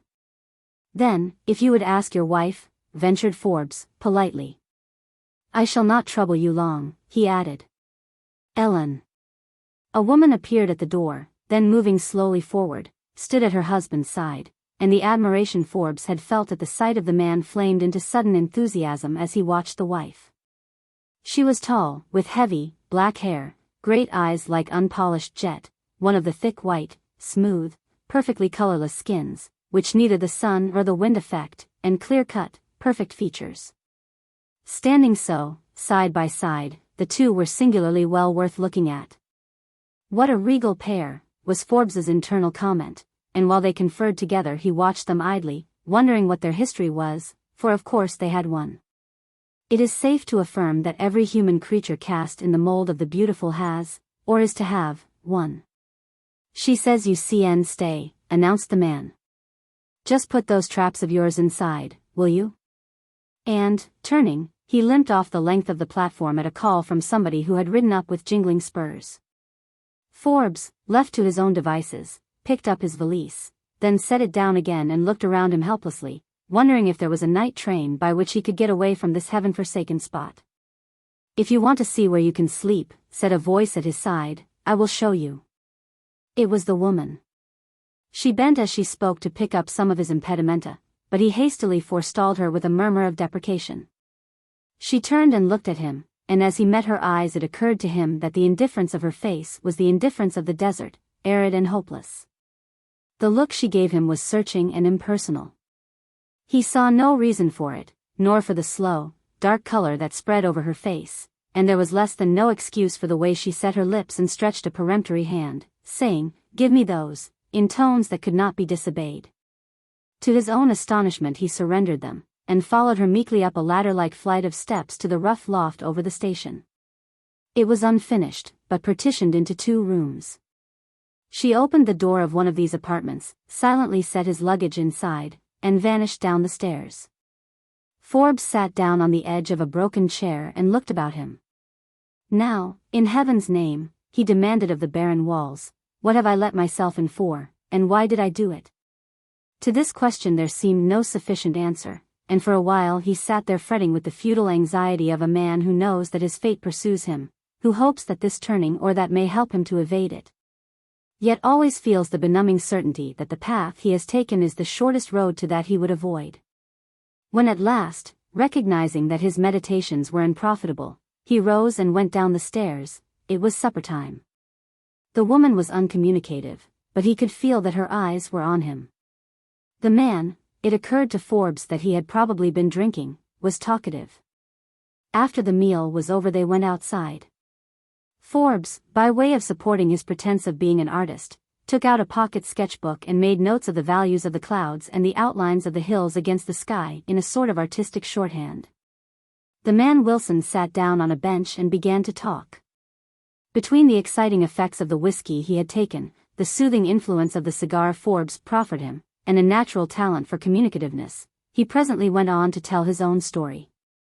Forbes listened attentively. It seemed a part of the melodrama of the whole situation and was as unreal to him as the flaming miracle of the western skies or his own presence here. So the upshot of it all was that we just skipped out. She ran away with me. It was a curious story. As Forbes listened, he became aware that it was one with which he had occasionally met in the newspapers, but never in real life before. It was, apparently, the story of a girl belonging to a family of wealth and possibly of high social traditions.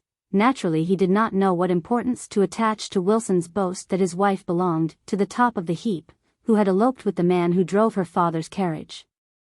The reasons for this revolt against the natural order of her life was obscure. There was, perhaps, too high a temper on her side and too strict a restraint on the part of her guardians. There was necessarily a total absence of knowledge of life.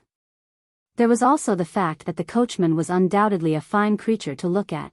There might have been a momentary yielding on the part of a naturally dramatic temperament to the impulse for the spectacular in her life. But whatever the reasons, the result was the same. She had married this man and gone away with him, and they had drifted westward. And when they had gone so far west that coachmen of his stamp were no longer in demand, he took to railroading, and from brakeman became engineer. And finally, being maimed in an accident in which he had stood by his engine while the fireman jumped, breaking his neck thereby, he had picked up enough knowledge of telegraphy to qualify him for this post among the mountains. He and his handsome wife lived here and shared the everlasting solitude of the spot together, and occasionally fed stray travelers like this one who had dropped down on them today. He drinks over freely and he swears profusely, mused Forbes, scrutinizing him, but he is too big to be cruel, and he still worships her beauty as she, perhaps, once worshipped his. And he still feels an uncouth pride in all that she gave up for his sake. It had never occurred to him before to wonder what the afterlife of a girl who eloped with her father's servant might be like. He speculated upon it now. By just what process does a woman so utterly déclassée adjust herself to her altered position? Would she make it a point to forget, or would every reminder of lives, such as her own had been, be a turning of the knife in her wound? Would not a saving recollection of the little refinements of life cling longer to a weak nature than to a strong one under such circumstances? This woman apparently gave tongue to no vain regrets, for her husband was exulting in the grit with which she had taken the fortunes of their life. No whine about her, was his way of expressing his conviction that the courage of the thoroughbred was in her. No, sir, there's no whine about her. She's never been sorry, help me, she shan't never be, concluded Wilson. There were maudlin tears in his eyes. Few men can say that of their wives, said Forbes's smooth, sympathetic voice. You are indeed fortunate. While her husband was repeating the oft-told tale of their conjugal happiness, Ellen Wilson had done her after-supper work, and, slipping out of the door, climbed the short, rocky spur to the north of the station. Beyond the summit, completely out of sight and hearing, there was a little hollow that knew her well, but never had it seen her as it saw her now, when, throwing herself down, her face to the earth, she shed the most scalding tears of all her wretched years. They were such little things this stranger had done, things so slight, so involuntary, so unconscious that they did not deserve the name of courtesies, but they were enough to open the floodgates of an embittered heart. There was a world where all the men were deferential and all the women's lives were wrapped about with the fine, small courtesies of life, formal, but not meaningless. It had been her world once and now was so no longer. Good or bad, she knew little and cared less. This man had come from that lost world of hers, as she was made aware by 1,000 small signs, whose very existence she had forgotten, and silently, fiercely she claimed him as an equal. I too was, slow tears drowned the rest. She could have told him how a déclassée grows used to it. She knew how the mind can adjust itself to any phase of experience, and had learned that what woman has undergone, woman can undergo, yes, and be strong about it. She knew how, under the impulse of necessity, the once impossible grows to be the accepted life, and the food that could not be swallowed becomes the daily bread. When the struggle for existence becomes a hand-to-hand fight, traditions of one's ancestry do not matter, except, possibly, that some traditions bind you to strength and silence, while others leave you free to scream. She knew what it was to forget the past and ignore the future, and survey the present with the single-hearted purpose of securing 3 meals a day, if possible, 2, if it were not. She had forgotten with what facility she might the faces and scenes that once were dear to her. She had nothing to do with them any longer, as she knew. She might, perhaps, have heard their names without emotion. But, even in this day and generation and among this democratic people, in the soul of a woman bred as she had been, the feeling for her caste is the last feeling that dies. And to her anguish she found that in her it was not yet dead. The color died from the sky, and the stars came swiftly out. She rose at last. It was time that she should be going. She stretched out the tired arms upon which she had been lying, looked at the patient hands which had long lost the beauty her face still kept, and lifted her eyes to the solemn sky. "I shall die some day," she said, passionately. "No one can take that away from me. Thank heaven, it is not one of the privileges a woman forfeits by marrying out of her station." Forbes stayed 3 days longer, restless, wretched days whenever he thought of himself and his position. Sunlit and serene whenever his facile temperament permitted him to forget them. He felt that he should be moving on, yet, having stopped, was at a loss how to proceed. Staying or going seemed equally difficult and dangerous. He had no precedents to guide his action. Nothing in his previous life and training had ever fitted him to be a fugitive. He was, as he often reminded himself, not a fugitive from justice, but from injustice. Which is quite another matter, but after all hardly more comfortable. He began to suspect that he might have been a fool to come away, but was too dazed to decide intelligently whether he should go forward or back. He was still in this undecided frame of mind on the morning of the 3rd day. Wilson and his wife performed by turns the duties of telegraph operator, with the difference that whereas she received by sound, he took the messages on paper. On the evening of the 2nd day of Forbes's stay, Wilson, sitting alone in the office, received a message from Pueblo that startled him. "Great Scott," he said, and looked around to see if his wife was in sight. She was not, and on reflection he felt thankful. It would be better not to have her know. There were some things women, even plucky ones, made a fuss about. They were not fond of seeing criminals taken, for instance. So he answered the message, and having made the requisite copy, locked that in the office safe.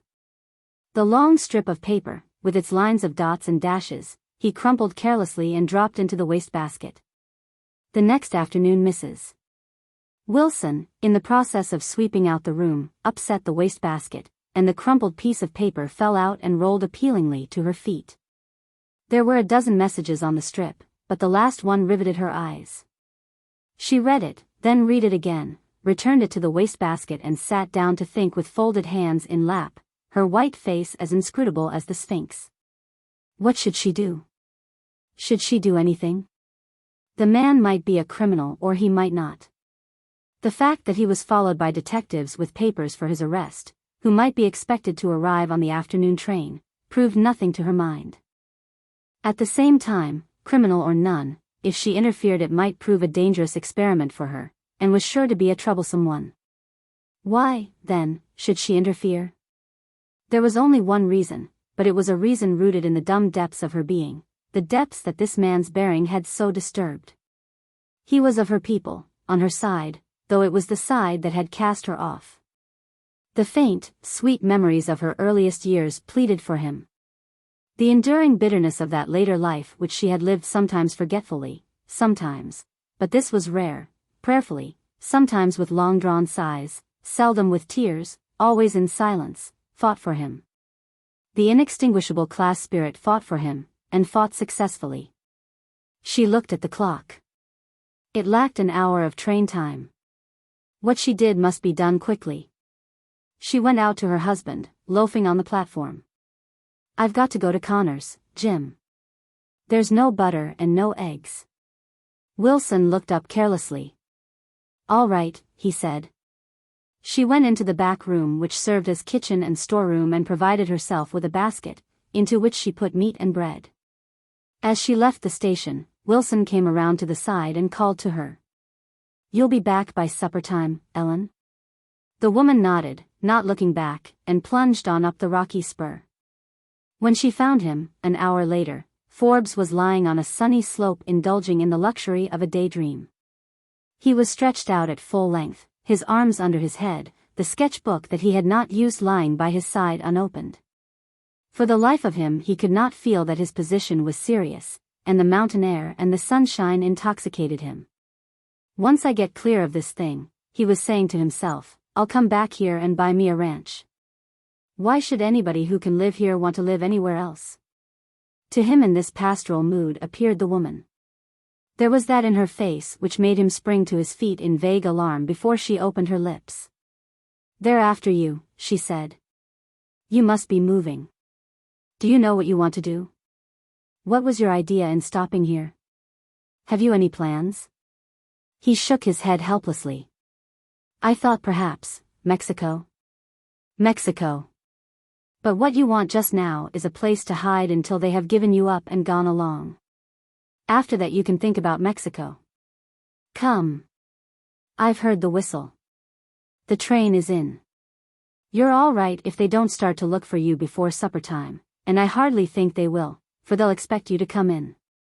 But if anybody should stroll out to look over the country, this place is in sight from the knoll beside the station. Come. Stumbling, he ran along beside her. I swear to you, he said between his labored breaths, I did not do it. I am not unworthy of your help. But the evidence was damning and my friends told me to clear out. I may have been a fool to come, but it is done. Her calm face did not change. You must not waste your breath, she warned. We have 2 miles to go, and then I must walk to Connor's and get back by 6 o'clock, or there'll be trouble. They were working their way back toward the station, but going farther to the east. She explained briefly that their objective point was the nearest canyon. She knew a place there where anyone would be invisible both from above and below. It was fairly accessible, if you are sure-footed, she warned. Here he might hide himself in safety for a day or 2.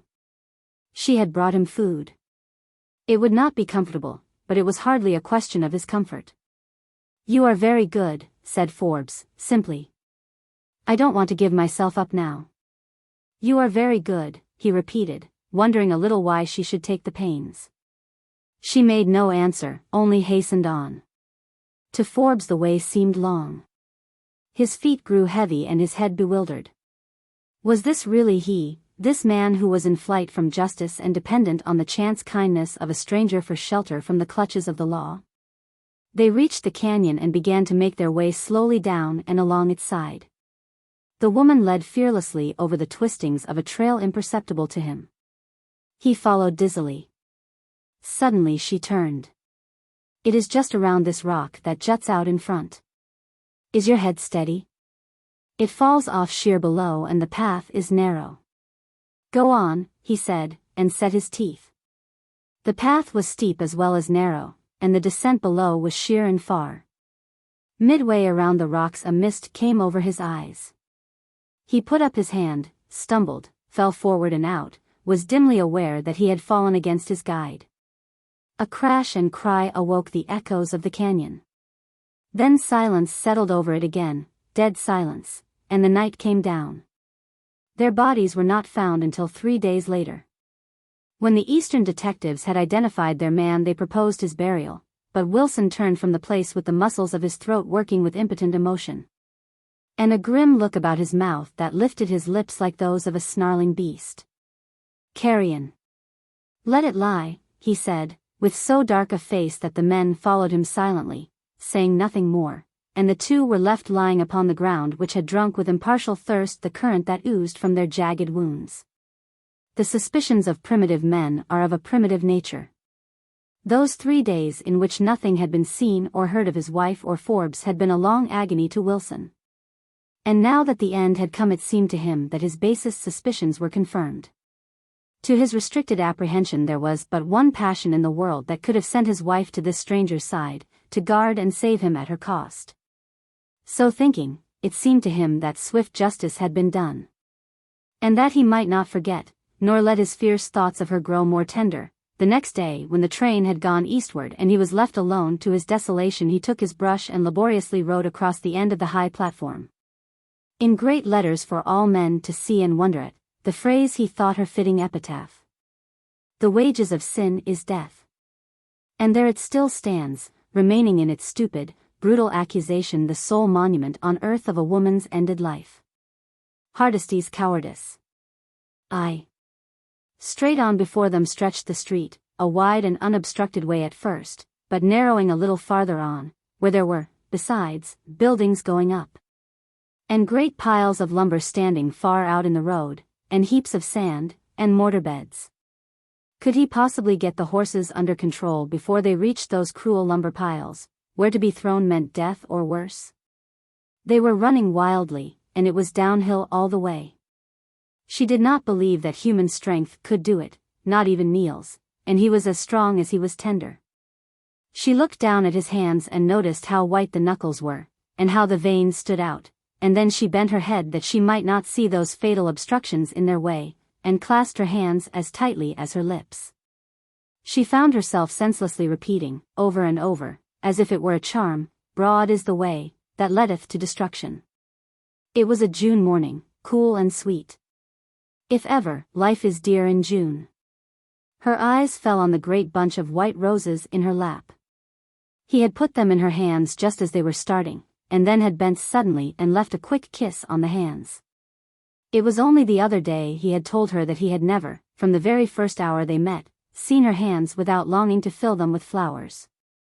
Would she be pleased to take notice, now that he possessed the right, he meant to exercise it? Poor roses. Must they be crushed and mangled, too? She did not like the thought of scarlet stains upon their whiteness, and with some wild thought of saving them, for were they not his roses, she flung them with a sudden gesture into the street. "Oh, Christ," she cried, voicelessly, "spare both of us, or neither." It was just then that the horses swerved and reared, the carriage struck something in the road and tilted sharply to the right. She clutched the side involuntarily and kept her seat. When, a second later, the carriage had righted itself, and the horses, more terrified still and now wholly uncontrolled, were dashing forward again, the place beside her was vacant, and the reins were dragging on the ground. She shut her eyes and waited. It was not long to wait. There came a crash, a whirl, and then unconsciousness. The evening papers contained an account of the fortunate escape from serious disaster of Mr. Neil Hardesty and Miss Mildred Fabian, who were on their way to a field meeting of the Hambeth Historical Society when the young-blooded horses Mr. Hardesty was driving took fright at a bonfire at the corner of State and Market Streets, and started to run. Owing to the sharp downgrade at this point, their driver was unable to control them. After keeping their course in a mad gallop down State Street for a quarter of a mile, the carriage struck an obstruction, tipped, and Mr. Hardesty was thrown out, being severely bruised, but sustaining no serious injuries. The horses continued running wildly for 2 blocks more, when one of them ran against a lamppost and was knocked down, upsetting the carriage and throwing Miss Fabian out. She was picked up unconscious, but beyond a cut on the head was also fortunately uninjured. Mr. Hardesty and Miss Fabian were to be congratulated upon the results of the runaway, as such an accident could hardly occur once in 100 times without more serious, and probably fatal, consequences. It was some 2 weeks later that the family physician, consulting with Mrs. Fabian in the hall, shook his head and said he did not understand it. There was no apparent reason why Miss Mildred should not have rallied immediately from the accident. The shock to her nervous system had doubtless been greater than he had at first supposed. Still, she had been in sound health, and there seemed no sufficient cause for her marked weakness and depression. He would prepare a tonic and send it up. Meeting Neil Hardesty, himself an unfledged medical student, entering the house, the doctor stopped to observe. "You must try to rouse your fiancée a little. Can't you cheer her up, Hardesty? She seems very much depressed nervously. Perhaps it is only natural after such a close shave as you had." I did not care to look death in the face at that age. It sometimes startles young people and happy ones. Neil shook his head with an anxious look. "It is not that," he said, "for she is half an angel already. But I will do my best," and he passed on through the broad, airy, darkened hall to the high veranda at the back of the house, where he knew he should find her at that hour. The veranda overlooked the garden, blazing just then with the flowers of early July. She was lying languidly in her sea-chair. There were books around her, but she had not been reading, and work, but she had not been sewing. One hand was lifted, shading her face. The lines around her mouth were fixed as if she were in pain. He came forward quickly and knelt beside the chair. He was carrying some brilliant clusters of scarlet lilies, and he caught the small and rather chilly hand, and held it over them as if to warm it in their splendid flame. "Do you know that you look cold?" he demanded. "I want you to look at these and hold them till you are warmed through and through. What an absurd child it is to look so chilly in July." She raised her eyes and let them rest on him with a sudden radiant expression of satisfaction. "It is because you are so unkind as to go away, occasionally," she remarked. "Do I ever look cold or unhappy or dissatisfied while you are here? Once or twice in the last 2 weeks you have been all of that. Sweetheart, I must know what it means. Don't you see you must tell me? How can one do anything for you when one doesn't know what is the matter? And I am under orders to see that you get well forthwith. The doctor has given you up, to me." He was startled when, instead of the laughing answer for which he looked, she caught her breath with half a sob. "Must I tell you?" she said. "Neil, I do not dare. When you are here I know it is not so.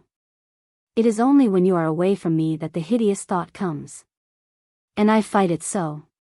It is only because I am tired with fighting it that I do not get strong." "Dear, what can you mean?" She shook her head. "It is too horrible, and you would never forgive me, though I know it cannot be true." "Oh, Neil, Neil, Neil. Mildred, this is folly. I insist that you tell me at once." His tone had lost its tender playfulness and was peremptory now. "Don't you see that you are torturing me?" he said. She looked at him helplessly. "That day," she said, reluctantly, "when the carriage tipped and you went out, I thought you jumped."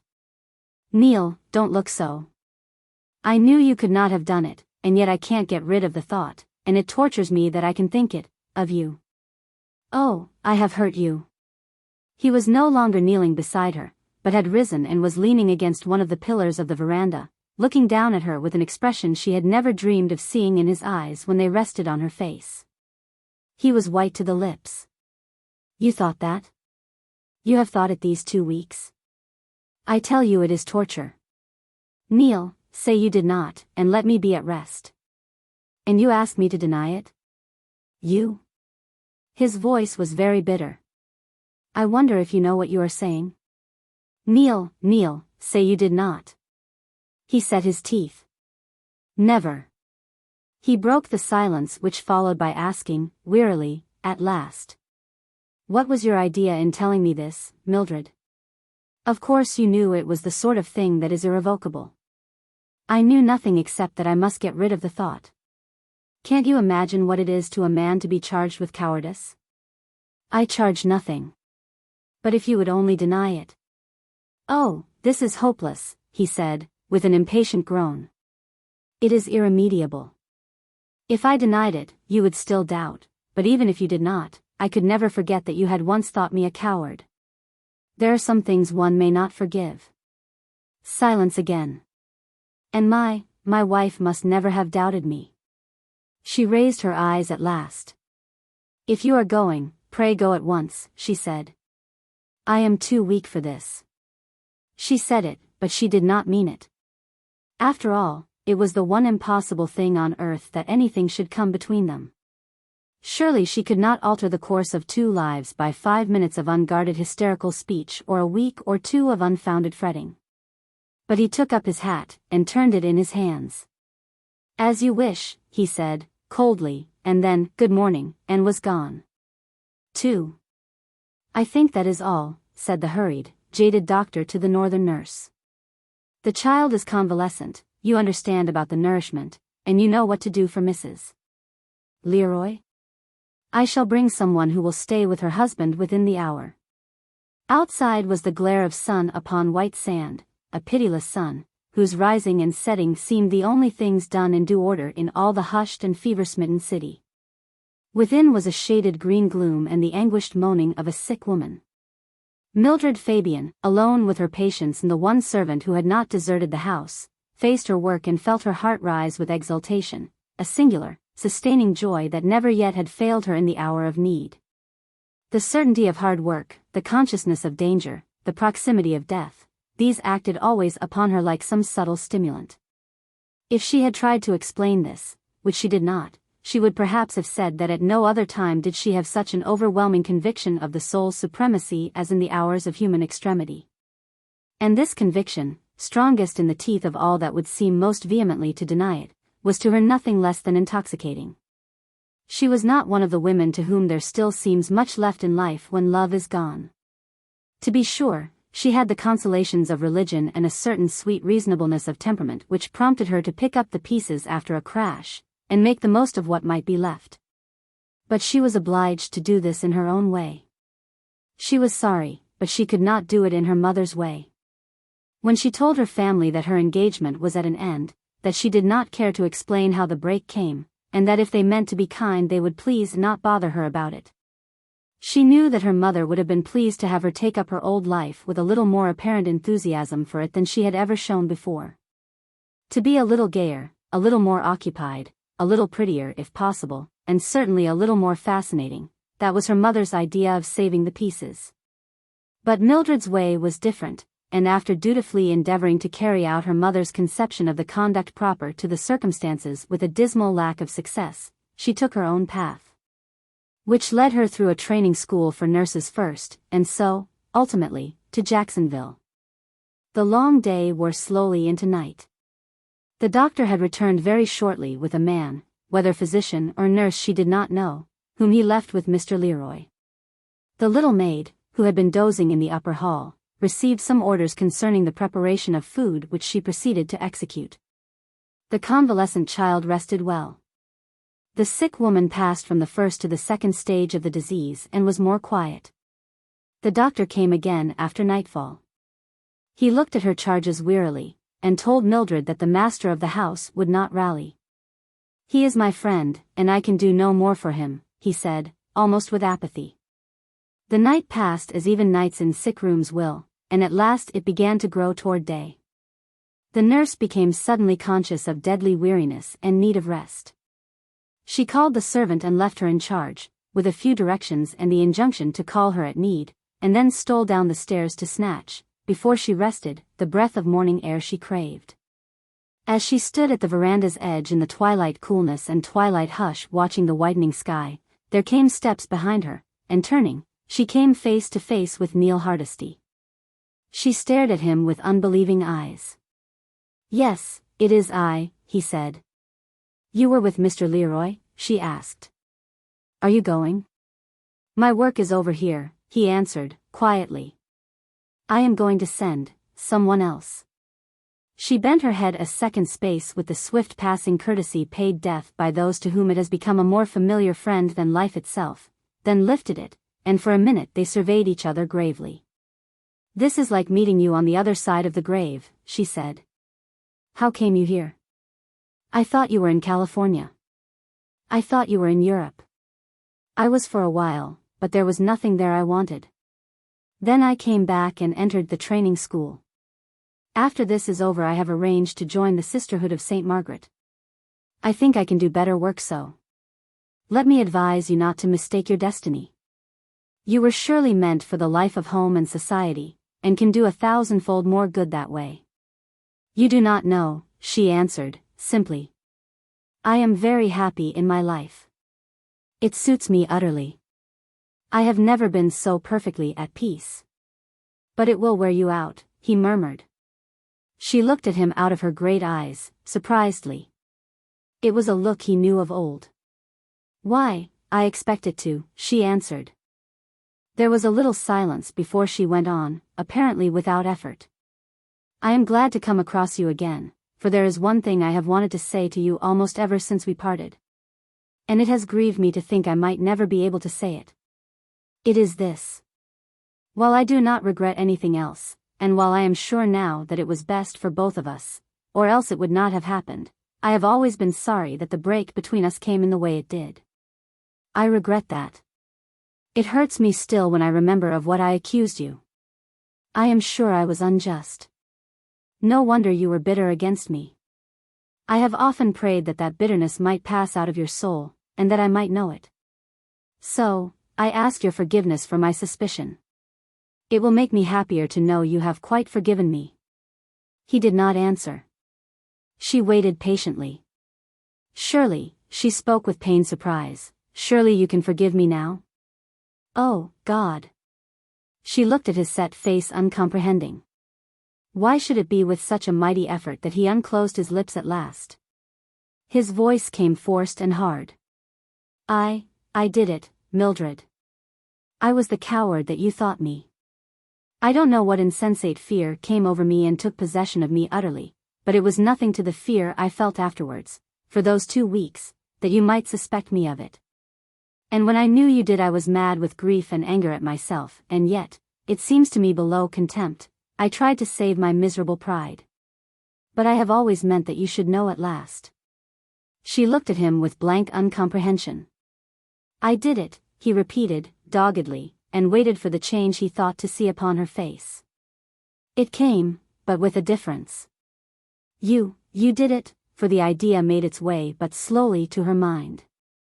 Then, with a rush of feeling that she hardly understood, and an impetuous, tender gesture, "Then let me comfort you." It was the voice of the woman who had loved him, and not of any sister of charity, however gracious, that he heard again, but he turned sharply away. "God forbid," he said, and she shrank from the misery in his voice. "God forbid that even you should take away my punishment. Don't you see?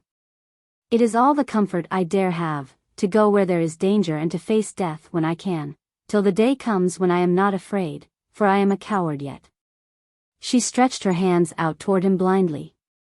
I am afraid that she forgot just then all the boasted sweetness of her present life, her years of training, and her coming postulancy at St. Margaret's, as well as the heinousness of his offense.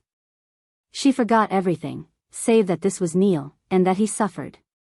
But all that she, being a woman and merciful, forgot, he, being a man and something more than just, remembered. "Goodbye, and God be with you," he said. "Neil," she cried. "Neil." But his face was set steadfastly toward the heart of the stricken city, and he neither answered nor looked back. The future sister of St. Margaret's watched him with a heart that ached as she had thought it could never ache again. All the hard-won peace of her patient years, which she thought so secure a possession, had gone at once and was as though it had not been, for he, with all his weaknesses upon him, was still the man she loved. "Lord, give him back to me," she cried, yet felt the cry was futile. Slowly she climbed the stairs again, wondering where was the courage and quiet confidence that had sustained her so short a time ago. Was it true, then, that heaven was only excellent when earth could not be had? She was the coward now. In her mind there were but 2 thoughts, the desire to see him again, and a new, appalling fear of death. She re-entered the sick room where the girl was watching her patients with odd eyes. "You need not stay here," she said, softly. "I cannot sleep now. I will call you when I can." The honor of a gentleman. Because there was so little else left him to be proud of, he clung the more tenaciously to his pride in his gentle blood and the spotless fame of his forefathers. There was no longer wealth nor state nor position to give splendor to the name, but this was the less sad in that he himself was the sole survivor of that distinguished line. He was glad that he had no sisters. A girl should not be brought up in sordid, ignoble surroundings, such as he had sometimes had to know. As for brothers, if there had been 2 of them to make the fight against the world shoulder to shoulder, life might have seemed a cheerier thing, but thus far he had gotten on alone. And the world was not such an unkindly place, after all. Though he was 1,000 miles away from the old home, in this busy northwestern city where he and his were unknown, he was not without friends. He knew a few nice people. He had money enough to finish his legal studies. If there had not been enough, he supposed he could have earned it somehow. He was young and brave enough to believe that he could do anything his self-respect demanded of him. If it sometimes asked what might seem to a practical world fantastic sacrifices at his hands, was he not ready to give them? At least, had he not always been ready before he met Virginia Fenley? She reminded him of his mother, did Virginia, though no two women in the world were ever fundamentally more different. Nevertheless, there was a likeness between the little pearl-set miniature which he cherished, showing Honora Lagarde in the prime of her beauty, and this girl who looked up at him with eyes of the selfsame brown. Surely, Virginia should not be held responsible for the fact that a slender, graceful creature with yellow hair and dark-lashed hazel eyes, with faint pink flushes coming and going in her cheeks, and the air of looking out at the world with indifference from a safe and sheltered distance, was Roderick Lagarde's ideal of womanhood, and that he regarded her, the representative of the type, as the embodiment of everything sweetest and highest in human nature. Virginia's physique, like Roderick's preconceptions of life and love and honor, was an inheritance, but a less significant one. It required an effort to live up to it, and Virginia was not fond of effort. His feeling for her was worship. Virginia had not been looking on at the pageant, Roderick would have called it a pageant, of society very long, but she was a beautiful girl and a rich one, therefore she had seen what called itself love before. As an example of what a suitor's attitude should be, she preferred Roderick's expression of devotion to that of any man she knew. He made her few compliments, and those in set and guarded phrase. Except on abstract topics, his speech with her was restrained to the point of chilliness, even the admiration of his eyes was controlled as they met hers. But on rare occasions the veil dropped from them, and then, Virginia did not know what there was about these occasions that she should find them so fascinating. That she should watch for them and wait for them, and even try to provoke them, as she did. Worship is not exactly the form of sentiment of which hopelessness can be predicated, but Roderick was human enough to wish that the niche in which his angel was enshrined might be in his own home. He let her see this one day in the simplicity of his devotion. "Not that I ask for anything, you understand," he added, hastily. "I could not do that. It is only that I would give you the knowledge that I love you, as I might give you a rose to wear. It honors the flower, you see," he said, rather wistfully. She lifted her eyes to his, and he wondered why there should flash across his mind a recollection of the flowers she had worn yesterday, a cluster of marital needles that she had raised to her lips once or twice, kissing the golden petals. She made absolutely no answer to his speech, unless the faintest, most evanescent of all her faint smiles could be called an answer. But she was not angry, and she gave him her hand at parting. In spite of her silence she thought of his words. The little that she had to say upon the subject she said to her father as they were sitting before the library fire that evening. John Fenley was a prosperous lumberman, possessed of an affluent good nature which accorded well with his other surroundings in life. Virginia was his only child, and motherless. She could not remember that her father ever refused her anything in his life, and certainly he had never done so while smoking his after-dinner cigar. "Papa," she began, in her pretty, deliberate way, "Papa, Roderick Lagarde is in love with me." Her father looked up at her keenly. She was not blushing, and she was not confused. He watched a smoke ring dissolve, then answered, comfortably. "Well, there is nothing remarkable about that." "That is true," assented Virginia. "The remarkable thing is that I like him, a little." Her eyes were fixed upon the fire. There was a pause before she went on. "I have never liked any of them at all before, as you know very well. I never expect to, very much. Papa, you afford me everything I want. Can you afford me Roderick Lagarde?" "Do you know what you are asking, Virginia, or why?" he said, gravely. "I have thought it over, of course. Couldn't you put him in charge at one of the mills or somewhere on a comfortable number of thousands a year? Of course I can't starve, you know, and frocks cost something." "My daughter is not likely to want for frocks," said John Fenley, frowning involuntarily. "You did not take my meaning. I wish your mother were here, child." "I am sufficiently interested, if that is what you mean," said Virginia, still tranquilly. "He is different, Papa, and I am tired of the jeunesse dorée. Perhaps it is because I am so much dorée myself that they bore me. Roderick has enthusiasms and ideals, I am one of them, I like it. You, Papa, love me for what I am. It is much more exciting to be loved for what one is not." Her father knit his brows and smoked in silence for a few minutes. Virginia played with the ribbons of her pug. "Marylanda, isn't he?" Something of the sort, I forget just what. Lagarde isn't a businessman, John Fenley said, at length. Isn't he? Asked Virginia, politely smothering a yawn. Is he? You know enough about it to know how important it is that any man who is to work into my affairs, and ultimately to take my place, should know business and mean business, Virgie. It is a long way from poverty to wealth, but a short one from wealth to poverty. Yes, said Virginia, I know, but I also know enough about it to be sure that I could manage the business if it became necessary. You and I are both businessmen, dear. Let us import a new element into the family. Fenley laughed proudly. By Jove! I believe you could do it. A little further silence, then, so your heart is set on this, daughter? Have I a heart? Asked Virginia, sedately, rising and leaning an elbow on the mantel as she held up one small, daintily slippered foot to the blaze. 2.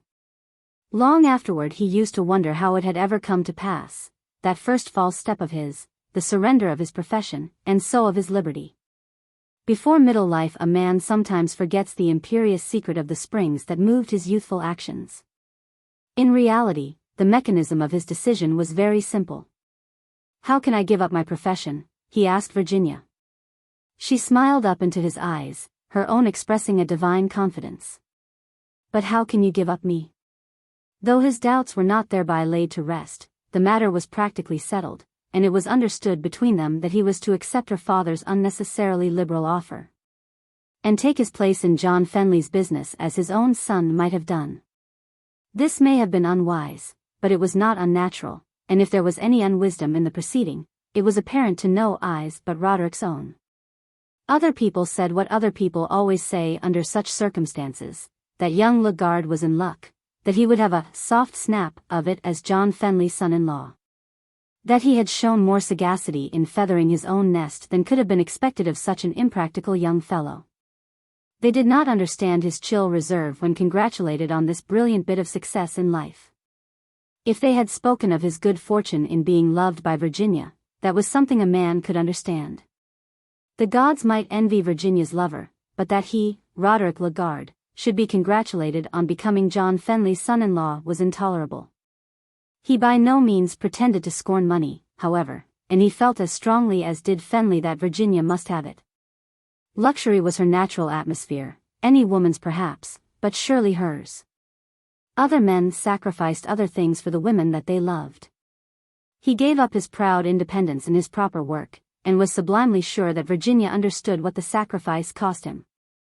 But it was true that he was not a businessman by nature, and his first few years in John Fenley's service were not the exacting drill which would have given him what he lacked. Although he conscientiously endeavored to carry his share of the burden and do well what fell to him to do. The fact was that John Fenley was a great deal too energetic and too fond of managing his own affairs to give up any duties to another which he could possibly perform for himself.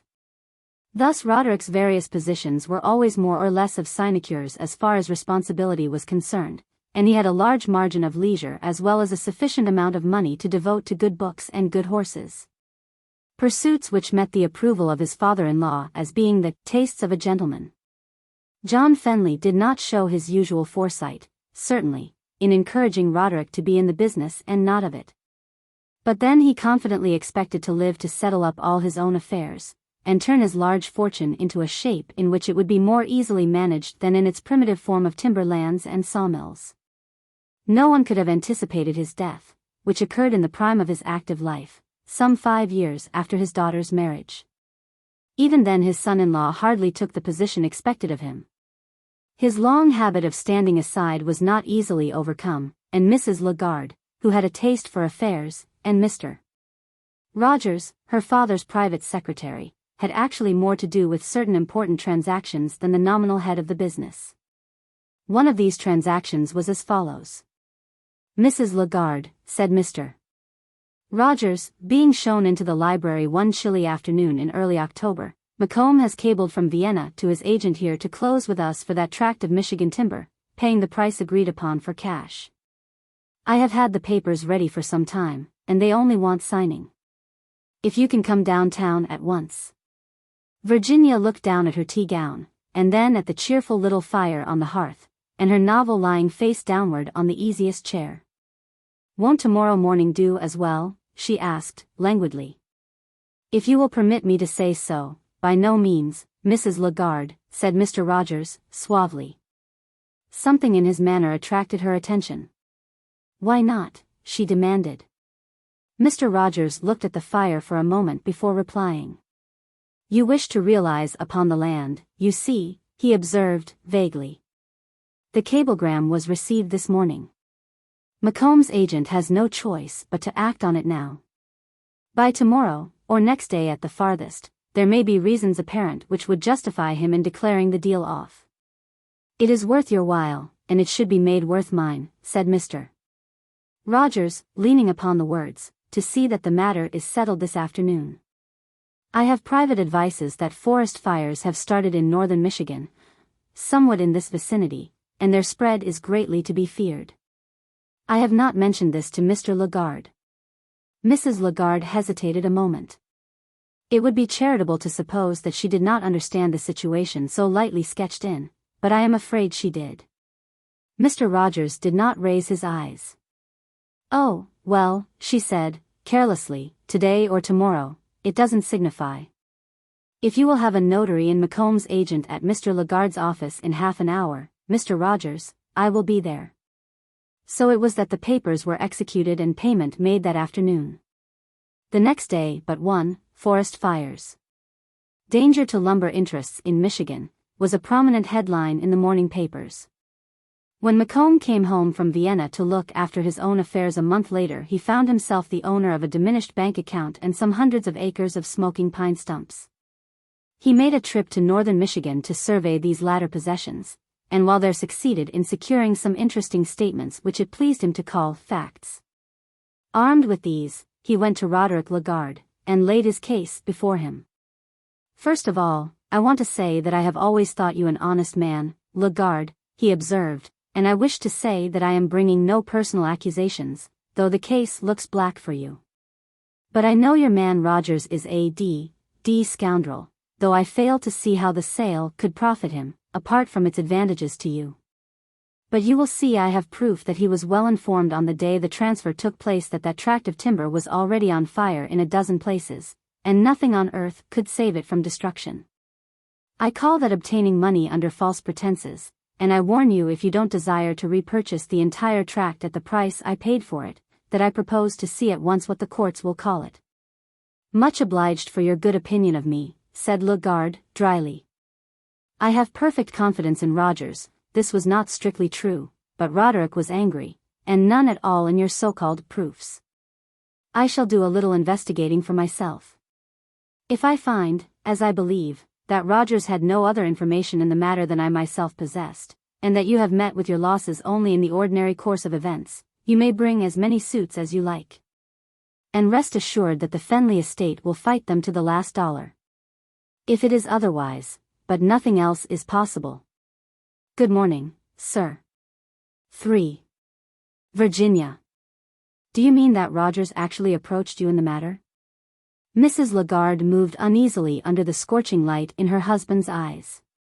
It was a new experience to see anything but tenderness in his face, but she respected him for the look she resented. He had to consult someone, of course. "You have given no attention to things of late." Her voice was irritatingly even. "Papa always said you had no head for business." "Your father was an honest man, Virginia," cried her husband, desperately. "He would have been the last person in the world to attempt to increase his gains dishonestly." "I see nothing dishonest about it," said Virginia, coldly. "I really think, Roderick, under all the circumstances, it would have been more appropriate if you had learned something about money in the last 7 years, besides how to spend it." "Nothing dishonest.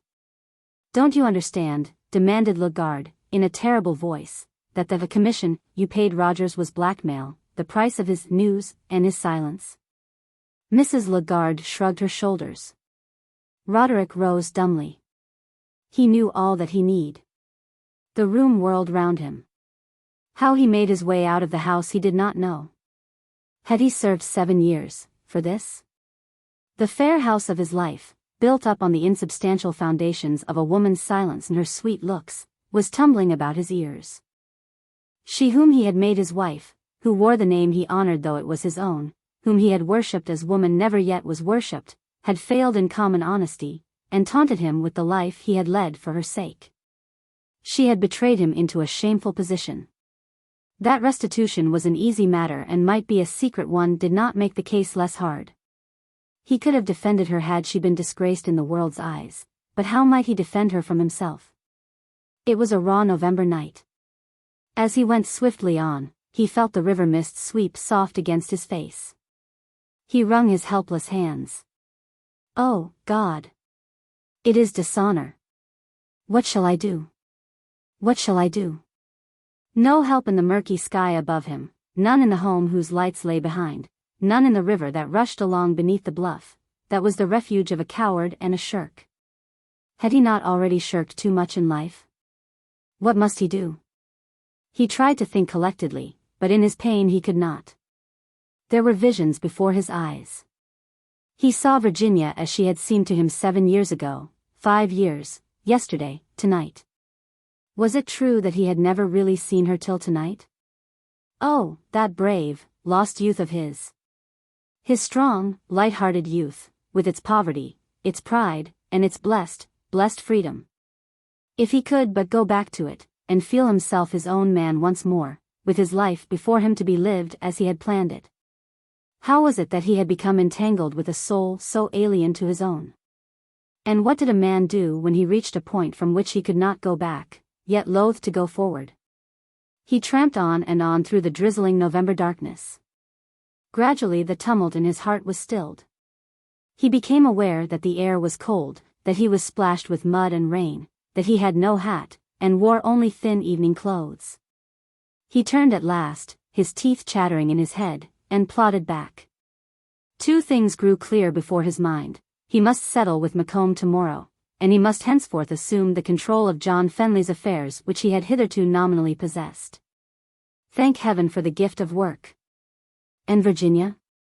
Who was it who said that for our sins there was all forgiveness, but our mistakes even infinite mercy could not pardon? Virginia was a mistake of his, that was all. It was safer to blame himself, not her, not her. That way lay madness. Perhaps she, too, had found herself mistaken. Was that the secret he sometimes fancied he saw stirring behind the curtain of her placid eyes? If so, God pity them, and God help him to play the part he had to play. He had reached his own threshold, and his latch-key faltered in the door. As he stepped into the wide hall, a curious figure in the disarray of his fastidious attire, he caught the odor of roses. They were marital Neil's, floating out of the drawing-room. The rooms were warm and bright and sweet, but their cheer seemed to him oppressive, and he sickened at the faint perfume of the roses. His wife came and put the portiere aside, standing with one white, lifted arm outlined against its heavy folds. Virginia always wore simple evening dress at home for her husband. She had been heard to say that it was one of the amenities that made domestic life endurable. "How long you have been out?" she said, in just her usual sweet, unhurried voice, ignoring his disheveled aspect. "I am afraid you are quite chilled through." He looked at her an instant curiously, this exquisite piece of flesh and blood that was his second self for time and eternity, realizing that he did not understand her, had never understood her, could never hope nor desire to do so again. Then he gathered himself together to make the first speech in the part he had appointed hereafter to play, that role of devoted husband, whose cues he knew by heart. As he spoke he was shivering slightly, but surely that was because of the raw outer air. "What a charming pose," he said. "Did I ever tell you that throughout Homer, white-armed is used as a synonym for beautiful? Rivals." "I didn't presume to suppose that you could care for me yet," said Rawlinson, humbly. "I am not at all sure that I cannot," said the girl, meditatively, "but, then, neither am I at all sure that I can." She looked at him with clear, untroubled eyes as she spoke, eyes in which he read her interest, her detachment, and her exquisite sincerity. She had not grown fluttered or self-conscious over his avowal. She was a modern woman, and she was young. Nothing had yet happened in her life to disturb her conviction that this was a subject upon which one could reason as upon other subjects. She was not emotional, and she suspected that the poets were not unerring guides in matters of the heart. She liked Rawlinson very much, and she was willing to listen to his arguments. It seemed to her a little strange that he did not proceed with those arguments at once, when suddenly she perceived that the adoration in his eyes was intended as the chief of them, and this discovery was so disconcerting that she blushed. "I am 20 years older than you," murmured Rawlinson. As this was the fact he most wished to forget, he felt it his duty to remind her of it. 19 only, she answered, calmly, "and, besides, I do not see what that has to do with it. It is not the years but the man one marries." "It is very good of you to think so," he answered, still humbly, "and since there is no one else you care for, perhaps in time." He left the sentence hanging in the air, as if afraid to finish it. And neither this modesty or the yearning tenderness of his accent was lost upon the girl. "As you say, there is no one else." But there might be," suggested Rawlinson, who was strongly possessed by the insane delusion of the lover that all men must needs worship his lady. "Bertha, if you are going to learn to love me, make haste to be kind. I am horribly unreasonable. I see a rival in every man you speak to, dance with, smile at. Until my probation is over I should like to depopulate the world you move in. I want, at least, to be rejected on my own demerits, not because of the merits of another man." Bertha regarded him attentively, still with that serious, candid air. "Indeed, I will try," she murmured, and for the moment he wisely said no more. Rawlinson had been a thoughtful youth, who early conceived of old age, which he thought began between 40 and 45, as one of the most desirable periods of life. Patience. Afterwards, he had said to himself during the storm and stress, the confusion and uncertainty of youth, afterwards, when I am old, when all this fermentation has ceased, when I know what I think, what I feel, what I want and can do, how glorious life will be. And in accordance with this conception, as he advanced in years, he looked confidently for the subsidence of the swelling tide of his prejudices, passions, partialities, and for the emergence of reason undefiled as the second Ararat upon which the long-tossed and buffeted ark of his mind might rest. To say the least, he was taken aback when, in the midst of those ripe years, whose fruitage he had hoped to gather in great peace, he came again upon tempestuous days. In brief, when past 40, it befell him to love as he had never loved before, and with an unrest far exceeding that of youth, for he could not fail to see that the chances were by rights against him. "Good Lord," said Rawlinson, when he faced his emotional condition, "for the heart there is no afterwards." But, happily, Bertha did not think so ill of his chances for happiness as did he himself, and he ventured to hope, although he was terrified by her calmness and her ability to see from all sides the subject he could only see from one. Bertha respected his learning and revered his wisdom, which his learning hitched to life, and envied his experiences, and exulted in his grasp of people and things, and in his breadth of vision. She thought such a grip upon life as he possessed could only come with years. And compared to these things the disadvantages which also come with years seemed trifling. Obesity, baldness, and a touch of ancestral gout were the penalties he had to pay for being what he was. On the whole, the price did not seem too high. She felt quite sure that she would ultimately accept him, and that they would marry and live happily ever after. This impression was still strong in her mind when, some days after the conversation recorded, she went with her aunt to a little lunch party which he gave in his bachelor apartments. Although he modestly spoke of them as being very simple, Rawlinson's rooms were really a liberal education. He had been about the world a great deal and had carried with him fastidious taste and a purse only moderately filled. As he said once, he had never had so much money that he could afford to buy trash. The result was very happy. Pictures, rugs, draperies, brasses, ceramics, all were satisfactory. "Your things are so delightfully intelligent," said Bertha, with a gratified sigh. He found himself by her side as she was inspecting a bit of antique silver on a cabinet with obvious approval. "It makes me feel as I have never felt before, what a wonderful thing is taste." He smiled. "I am more than repaid if they have pleased you," he said. Will you step this way an instant? I want to show you the thing I am vain enough to value most of all. In the corner which he indicated, hung a picture she had not noticed, the portrait of a young man about 25. The girl stared at it with fascinated eyes. You? Can it be you? She questioned, with an accent that was almost a reproach. Ah, how splendid he was, the painted youth in his hunter's costume who stood there fixed forever in all the beautiful insolence of his young manhood. What a mass of dark hair tossed back from his fine forehead, and what soldierly erectness in his bearing. How the eyes flashed, those eyes that only twinkled now. He was radiant, courageous, strong. What a hold he had on life, one read it in the lines of his mouth, in his eyes, his brow. What zest, what eagerness of spirit. He was more than all that she most admired in her lover, and he was young, young. The girl gave a strange look at Rawlinson and then turned back to the picture again.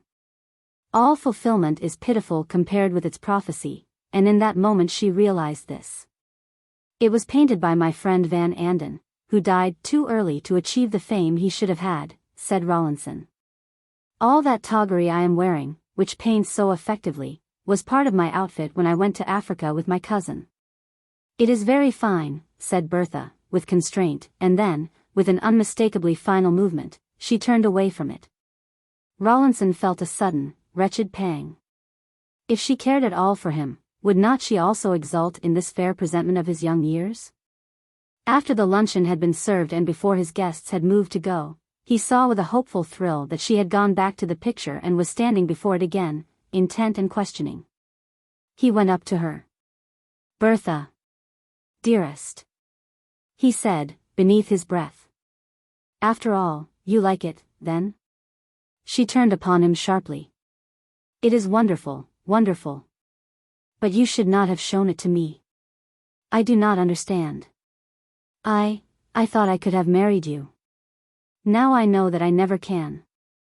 I never dreamed there was youth like that in the world. Oh, why did you let me find it out? Rawlinson stood dumbfounded. But it is I, he found voice to plead at last. Bertha, have the added years of worthy life made me less deserving of your love? Am I to be punished for becoming what he only promised to be? The girl passed her hand over her eyes in a bewildered way. It seems to me that one can love promise better than achievement, she said, faintly. To care for what is not, is, I fancy, the very essence of love. I love you as he never could have done, urged Rawlinson. As he never dreamed of caring for anyone. His loves were superficial and selfish, Bertha. I have gained much, and I have lost nothing that is essential. You have lost comprehension. He would have understood what I mean, answered the girl, quickly. But, Bertha. This is unreasonable. How can you expect me to comprehend? I have been too reasonable, she cried, with sudden passion. That is my discovery. Love is not reasonable, youth is not, and they belong together. Oh, don't make me say any more. For an instant there was a heavy silence between them, then Rawlinson found voice to say. It shall be as you please. Your aunt seems to be looking for you. Shall we go over to her? When his guests were gone at last, Rawlinson came back to the picture. He took it down and placed it upon a chair where the light fell full upon it. Truly, he did not look like that today. Although it was himself, he hated it, for it had cost him something dearer than the young strength which it portrayed. Of all the irrational humiliations of the long, wayward years of life this seemed to him the most hideous. He took his knife from his pocket, opened it and put the point against the canvas. It would be easy to satisfy the brute anger in his soul by 2 sharp crosscuts which should effectually destroy that remote, insolent beauty which had once been his own and now was his no longer. He hesitated a moment, then dropped the knife and shook his head. He could not possibly do such a melodramatic, tawdry thing as that. He knew that the day might yet come when he should not remember the bitterness of this hour. He might even grow to be glad again that he had once walked the earth in the likeness of this picture, but just now he must forget it for a while. With one short sigh, Rawlinson lifted the portrait of his rival and set it down, the face against the wall. At the end of the world. And so, as kinsmen met a night, we talked between the rooms, until the moss had reached our lips, and covered up our names. She was sitting quietly in the sleeper, writing a letter to a friend. She had got as far as, "I feel it my duty to tell you," when the pencil flew out of her fingers. She had an instantaneous impression, grotesque in its horror, that all the natural laws were being unsettled with a terrible, grinding noise. For the pencil was falling toward the ceiling instead of the floor, and the man in front of her was following it, and even she herself. Then something struck her head and she lost consciousness. When she came to herself, she was lying on a cot in one corner of a large, unfamiliar room. As her gaze wandered slowly from object to object on the whitewashed walls, she concluded, from the combination of railway maps, time cards, dusty windows filled with geraniums in pots, and a large, rusty Bible chained to a wall pocket, that she was in a country railroad station. But when she turned her head, she saw that it also resembled a hospital. She felt bruised and sore, but was not in much pain, and only an indefinable sensation of great weakness warned her not to move. Presently someone noticed that her eyes were open and, drawing near, asked her some questions. She answered them with ease, and then in her turn asked a few. The man, obviously a physician, answered briefly but definitely. Then he drew a notebook from his pocket, took down some addresses that she gave him, and moved away softly in the direction of the telegraph window. She lay, looking after him incredulously. So this was death. She had at farthest 2 more hours on earth. It was part of her creed that one may permit one's self to be surprised but never startled. She was not startled now, but, decidedly, she was sorry. Her best work was yet undone, and she had not meant to leave Earth while there still remained so much to do. The sounds and sights of the hastily improvised hospital were unpleasant to her, and she turned her head away from them. There was one cot between her and the corner. She recognized the profile of that bandaged head as belonging to the man who had sat across the aisle in the sleeper.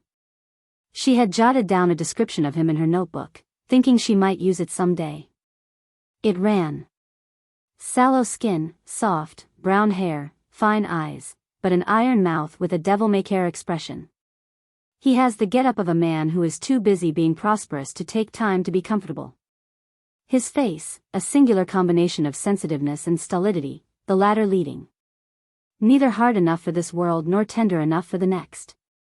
An Achilles with a dozen vulnerable spots, he sheds 2 drops of his own blood for every one he draws in his battles, so, whether he wins or not, they are always losing fields for him. She lay, looking at his profile, thinking that never, so long as she lived, could she see the other side of that anguished countenance, and the thought irritated her. This, she reflected, was an instance of the strength of the ruling passion. She had always been thirstily curious about life, even to its least details. Now the opportunities for quenching that thirst were at an end. There was no more for her in this world of that friction of spirit upon spirit which she loved. She was dying in a corner. Between herself and the immensity of eternity hung only that one white face. Suddenly a thought came into her mind. Why should she not talk to him, while she was waiting? "Are you badly hurt?" she asked, softly. He groaned. "I am a dead man. They tell me I am dying, too," she said. "Why have they put us here in this corner, away from the others?" "Because neither of us is in great pain, and we are both hopeless cases. They have no time to waste on us. It is very strange to think that this is really the last of it. Are you prepared to die?" "Prepared? What is prepared?" he answered. "One is never ready to stop living. And there were a great many things I wanted to do yet. Were any of them important?" An ironic smile twisted the corner of his lips. "Now that you mention it, no. I wanted to make a good deal more money. I was going to turn over 2 or 3 pieces of real estate next week that I expected a profit upon. I meant to build a finer house for my wife, a big, new one, with all the modern wrinkles of architecture and furnishing. Then, if I had known she was going to have charge of things so soon, should have altered one or two investments. His pain grew sharper and he groaned. When he was still, she spoke again.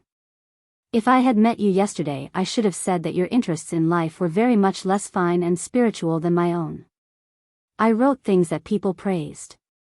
They said I was clever, ingenious, witty, but they never said I was an artist. I meant to make them say it. I was going to write a novel next winter that should show. She stopped, but presently went on, musingly. It is very odd, but somehow it doesn't seem as important as it did this morning. Do you care that your house will never be built? No. And I don't care about my novel. I called my interest in life art, and you called yours business, but neither of them seems to count any more. The question is, what does count? Close your eyes and lie still for 5 minutes, and note what you find yourself unable to avoid thinking of. That will show you what counts. You have been trying it? He made a motion of assent. Well, he asked, after a silence on her part that seemed long, does it work? Yes, she said, in a tense way, it works too well.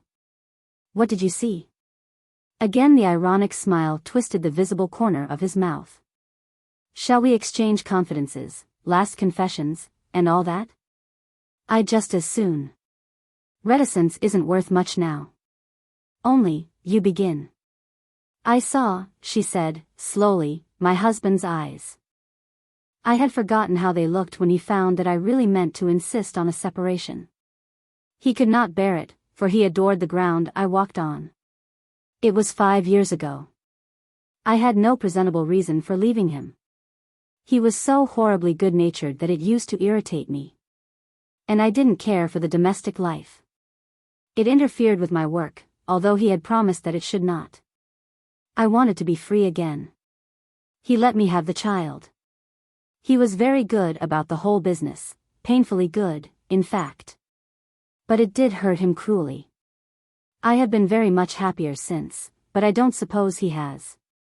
Did he have brown eyes, the big, faithful, dog-like kind? Asked the man. How did you know? That good sort often do. The girl I jilted did. We had been engaged almost from our cradles. There was an accident with horses, and she got hurt. She limped a little afterward, and there were scars on her face and neck, not very bad scars, but still they were there. She had been a little beauty before that. But she never at any time thought much about her looks, and it hadn't occurred to her that I minded. But I did mind. I fretted over it until I fancied that I didn't love her, after all, but I did. One day I told her so. You know how she looked at me. She asked if the accident made any difference, and I hadn't the skill to lie about it so that she believed me. She rose at once, as if to put an end to our interview. All she said was, I thought you knew better what love was. I can hear how her voice sounded. She was badly cut up, lost her health and all that. And I never could pretend I wasn't to blame. The girl I married later was faultlessly pretty, but there was nothing in the world to her. We seem to be a nice sort, don't we? Said the woman, reflectively. We are no worse than others. Unselfishness is out of fashion. Everybody takes what he wants nowadays. My husband didn't. I respect your husband. But you did it. We did the same sort of thing, you and I, only I think you are the worse of the two.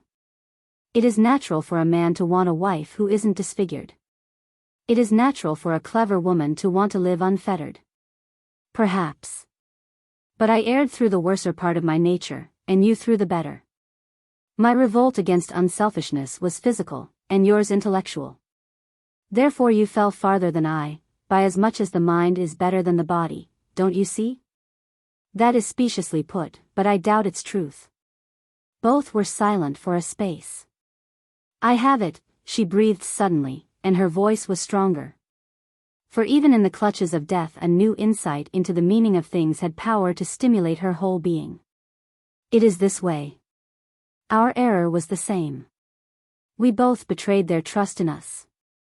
We grieved love. And the reason that we remember now is that love and God are one, and this is the judgment. That is why we see their eyes rebuking us. It comes to us, now that we die. That is all life is for, to learn not to grieve love. Why did I never know it before? Oh, if I had put that in my books. If you had put it in your life it would have been better, interrupted the man, but she went on, unheeding. That must be what they meant when they said my work lacked conviction. It is the heart that takes sides. One man said I was too clever to be interesting. I never understood what he meant before, but I see now. It was that I had mind enough but too little heart. I wanted to become as one of the gods by knowing, and the appointed path is by loving. To be human and to love is to be divine. Oh, wise conclusion, mocked the man. What does it profit you to know it, now? She was silent, spent with the effort of her eager speech. The maps on the opposite wall whirled before her eyes. She felt herself slipping. Yet, though she found no words to tell him why, there came to her a sudden, sweet assurance that it profited her much, even at this last hour, to know the thing she had just spoken. It was a long time before she found strength to ask, "Shall you be here after I am gone?" Why? I gave them my husband's name. I knew he would be glad to come. He lives 100 miles from here, and it will only take him 4 hours at the longest. I shall not last that long. If you would tell him. Tell him what? Tell him, said the woman, slowly, that I saw, that I am sorry I grieved love and him. That I wish I had been wiser about what life meant, that love is always best. The fact is, said the man, reluctantly, I did not mean to stay. I dabbled in medicine a little once, and I know that I can last this way a day or two. But I am in pain now, and it will grow worse. What is the use of staying? They tied an artery for me, it might easily get untied, you know. Aren't you going to wait until your wife comes? She asked, wonderingly. Better not, answered the man, briefly. It would hurt her less this way, and me too. Scenes worry me, and her nerves are delicate. What farces such marriages as yours are. Better a farce than a tragedy. My wife has been happier than your husband. She has been very comfortable, and she will continue to be so, for my estate is reasonably large. Then Arthur will never know that I am sorry, and I want him to. Oh, God. I want him to. The man lay, frowning sharply at the ceiling. The ineffectual anguish of her cry had touched him, but his pain was growing worse. At last he spoke. Look here. If I will stay and deliver that message for you, will you do something for me? What can I do for anyone? You are a woman, though not, it seems, a very loving one. You can tell me if there is any forgiveness for the hurt I gave that girl, and if there is, absolve me in love's name. I cannot bear her eyes. Love forgives everything, she answered, simply. Wait until you see Arthur's face when you tell him I was sorry. That will show you. Say it, murmured the man, peremptorily. Let me hear the words, as she might say them. She turned upon her side to smile at him. Her voice had grown so faint that it seemed but a disembodied, yearning tenderness that spoke. In love's name, then, and hers, absolvo te, and the thread of sound dropped into a silence that was to remain unbroken. The man lay still, clenching his hands and unclenching them. The thrusts of pain had grown very sharp, but he grimly set his teeth. He might ask for morphine, but if he took it, Arthur might come and go while he lay in stupor, and the message remained forever undelivered. He looked at the clock on the opposite wall. Perhaps he had still 3 hours to wait. What should he do? That last dart was keenest of them all. What did people do in torture, people who had made promises that they must stay to keep? Surely there was something. Ah, that was it. Of course. They prayed. Then why not he, as well? His lips moved feverishly. Christ, thou who suffered for love's sake, give me the pluck to hold out 3 hours more. Transcriber's notes. Minor punctuation errors have been corrected.